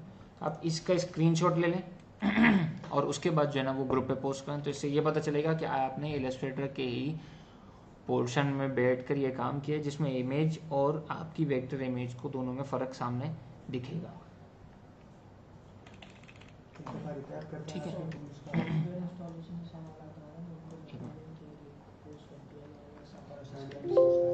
अब इसी तरह से ये वाला असाइनमेंट है आपके पास, तो आप जो है ना वो इसकी स्क्रीनशॉट ले लें और ये पोस्ट कर दें।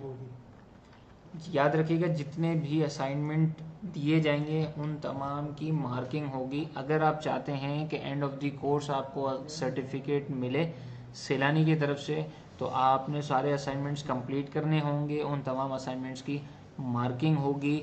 अगर आपने ये कहा कि मेरे पास मैं तो मेरी तबीयत ख़राब थी, मेरे यहाँ हो गया था, मैं वहाँ चला गया था, मैंने क्लास नहीं ली, तो भाई ये क्लास इसी ग्रुप पर आपके लिए 24 घंटे तक वैलिड रहेगी इंशाल्लाह, अभी तक के प्लान के मुताबिक।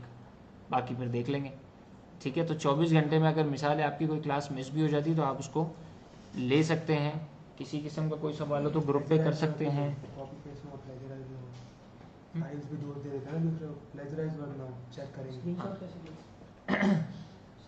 देखें स्क्रीनशॉट ले, ये सवाल आया है बहुत अच्छा कि स्क्रीनशॉट कैसे लेंगे। तो स्क्रीनशॉट लेने का बहुत आसान तरीका है। एक तो ये कि प्रिंट स्क्रीन का बटन आता है कीबोर्ड के ऊपर, नहीं तो स्क्रीनशॉट आप कई तरीके से ले सकते हैं। आपके पास स्नैपिंग टूल आता है, स्नैपिंग टूल के ज़रिए भी आप स्क्रीनशॉट ले सकते हैं और आप फिर उसको ग्रुप पर अपलोड कर देंगे। ठीक है, पीडीएफ बना के अपलोड कर सकते हैं? भाई पीडीएफ नहीं बनाइएगा, मुझे आपका काम इस तरीके से चाहिए कि मुझे पता चले कि इमेज कौन सी है जो रेफरेंस दी गई थी और आपने क्या बनाया ये देखना है। खाली आप अगर ये भेज दोगे तो मुझे इस चीज़ की हाजत नहीं है। ठीक है, अभी नहीं। और रिपीट कर दें, हाँ, रिपीट कर दें। असाइनमेंट तो ग्रुप पर ही होगा ना। ठीक है, असाइनमेंट फॉर्म शेयर करेंगे। असाइनमेंट आप कहाँ पर पोस्ट करेंगे? तो असाइनमेंट के लिए आपको गूगल फॉर्म का लिंक भेज दिया जाएगा ग्रुप पर ही, आप वहाँ से असाइनमेंट को पोस्ट करेंगे और फिर वहाँ से हम उसको रिव्यू कर लेंगे। सही है, ठीक है, ठीक है। अच्छा, बस चलें। अब हम थोड़ा सा कंक्लूड करते हैं कि स्टार्ट से हमने लिया क्या है और क्या क्या पढ़ लिया है। सबसे पहले तो एनवायरनमेंट देखा, फिर हमने आर्टबोर्ड देखा, आर्टबोर्ड के बाद वर्क एरिया देखा, वर्क एरिया देखने के बाद लेफ्ट साइड पे टूल बार है, टॉप पे मेन्यू बार है, राइट साइड पे कमांड पैनल है, ये सब हम देख चुके हैं। इसके अलावा सिलेक्शन टूल जो है वो पूरे ऑब्जेक्ट को मूव करने के लिए काम आता है, और डायरेक्ट सिलेक्शन टूल एक पॉइंट को चेंज करने के लिए काम आता है। इसके अलावा हमने जो है वो टाइप टूल देखा है कि टाइप अगर करना है तो क्या करेंगे, कैसे करेंगे।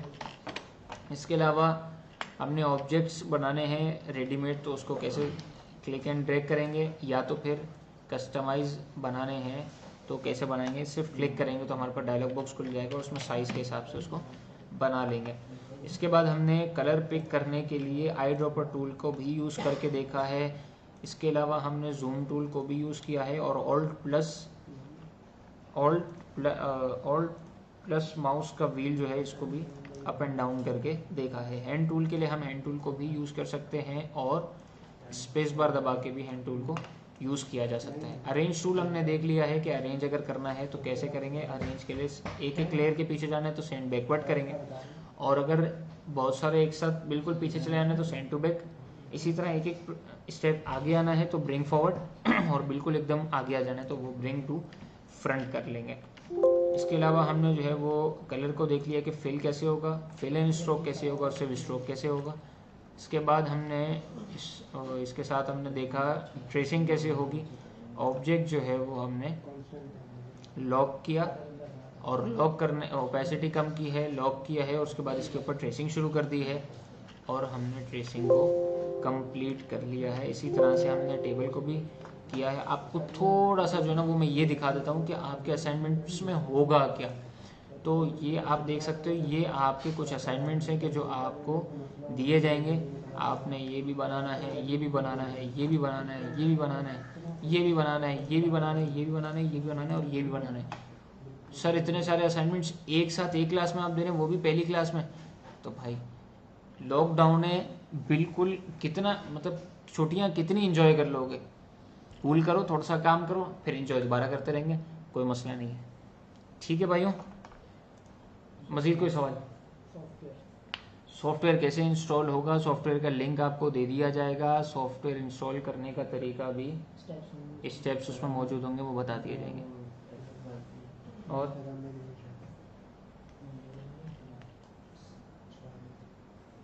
कोई सवाल है तो पूछो। मजीद कोई सवाल है तो आप पूछ सकते हैं, वरना फिर हम आज की क्लास को कंप्लीट करते हैं।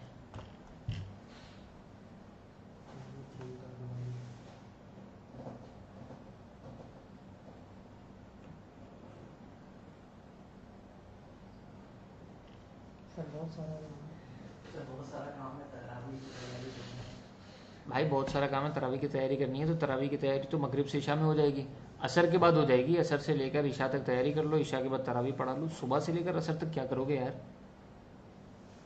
थोड़ा सा हमारे लिए भी टाइम निकाल लो। और जो जॉब पे जा रहे हैं, जो जॉब पे जा रहे हैं तो वो तो नाइट ड्यूटी लगाएंगे, और क्या करना है इसमें।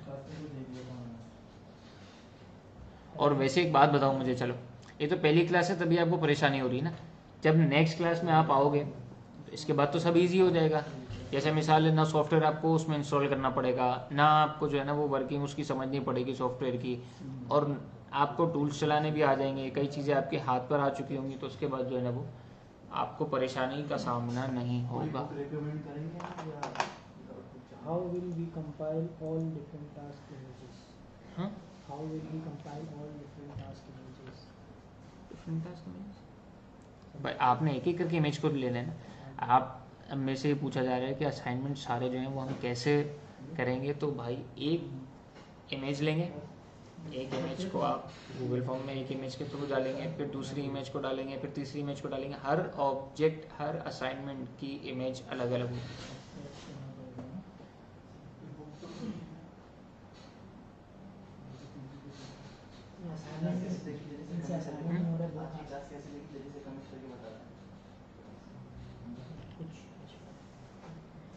सर तरावी बनानी थी, इसके अलावा सेव कैसे करेंगे? रिकैप करना है तो कोई रिकैप करना है। कर लिया। चलें आज की क्लास ख़त्म करते हैं इंशाल्लाह ताला। नेक्स्ट क्लास में नेक्स्ट संडे 11 बजे फिर मुलाकात तो नहीं होगी आपसे, दोबारा इसी तरह लाइव आएंगे इंशाल्लाह ताला, उस पर देखेंगे। और कोई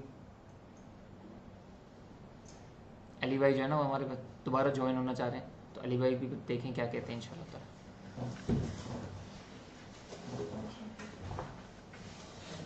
अच्छा जी, जिस तरह आप लोगों ने देखा, thank you so much Rahil भाई, दिशान, फैज़ान, जिस तरह आप लोगों ने देखा कि सैलानी मास आईटी ट्रेनिंग आप लोगों की टेक्निकल स्किल्स को एनहांस करने के लिए काम बहुत ज़्यादा कर रही है। आप लोगों से रिक्वेस्ट ये है कि इसी तरीके से इस लॉकडाउन की सिचुएशन के बिहाफ में बहुत से ऐसे घर ऐसे हैं कि जिन तक खाना नहीं पहुंच पा रहा, बहुत से ऐसे एरियाज ऐसे हैं, बहुत से ऐसे लोग ऐसे फैमिलीज ऐसी है कि जो इस लॉकडाउन की वजह से सर्वाइवल उनके लिए बहुत मुश्किल हो गया है। तो आप लोगों से रिक्वेस्ट है कि आप लोग अपने पड़ोस में देखें, अपने एरिया में देखें और देखें कि कहीं अगर कोई मसला है तो उनकी मदद करें। अगर आप समझते हैं कि आप उन तक रसाई नहीं कर सकते तो सैलानी ऑलरेडी इस चीज़ के ऊपर काम कर रहा है। आप लोग सैलानी की मदद करें। सैलानी में अगर आप समझते हैं कि डोनेशन दे सकते हैं या कोई राशन आप लोग आके जमा कर दें, इंशाल्लाह Saylani is going to work in this particular area and will definitely feed the people around not only in Karachi but in Pakistan as well. तो इस चीज़ को हमें इंशाल्लाह हम ही लोग होंगे जो मिलके अपने मुल्क पाकिस्तान के अवाम के लिए, वो लोग जो डेली वेजेस पे काम करते हैं स्पेसिफिकली उनके लिए हम लोग काम करेंगे, मिलके काम करेंगे। तो इंशाल्लाह वी होप कि things are going to be in a proper way और इंशाल्लाह हम इस वबा से भी दुआ करते हैं। इस रमज़ान के महीने में आप तमाम लोग भी उम्मीद करते हैं कि रोज़े की हालत में होंगे, आप लोग भी दुआ करें कि अल्लाह ताला हमें इस वबा से छुटकारा अता फरमाए और अपने रिश्तेदारों, अपने गिरदो नवार लोगों का बहुत ख्याल रखिएगा। अल्लाह ने के मान।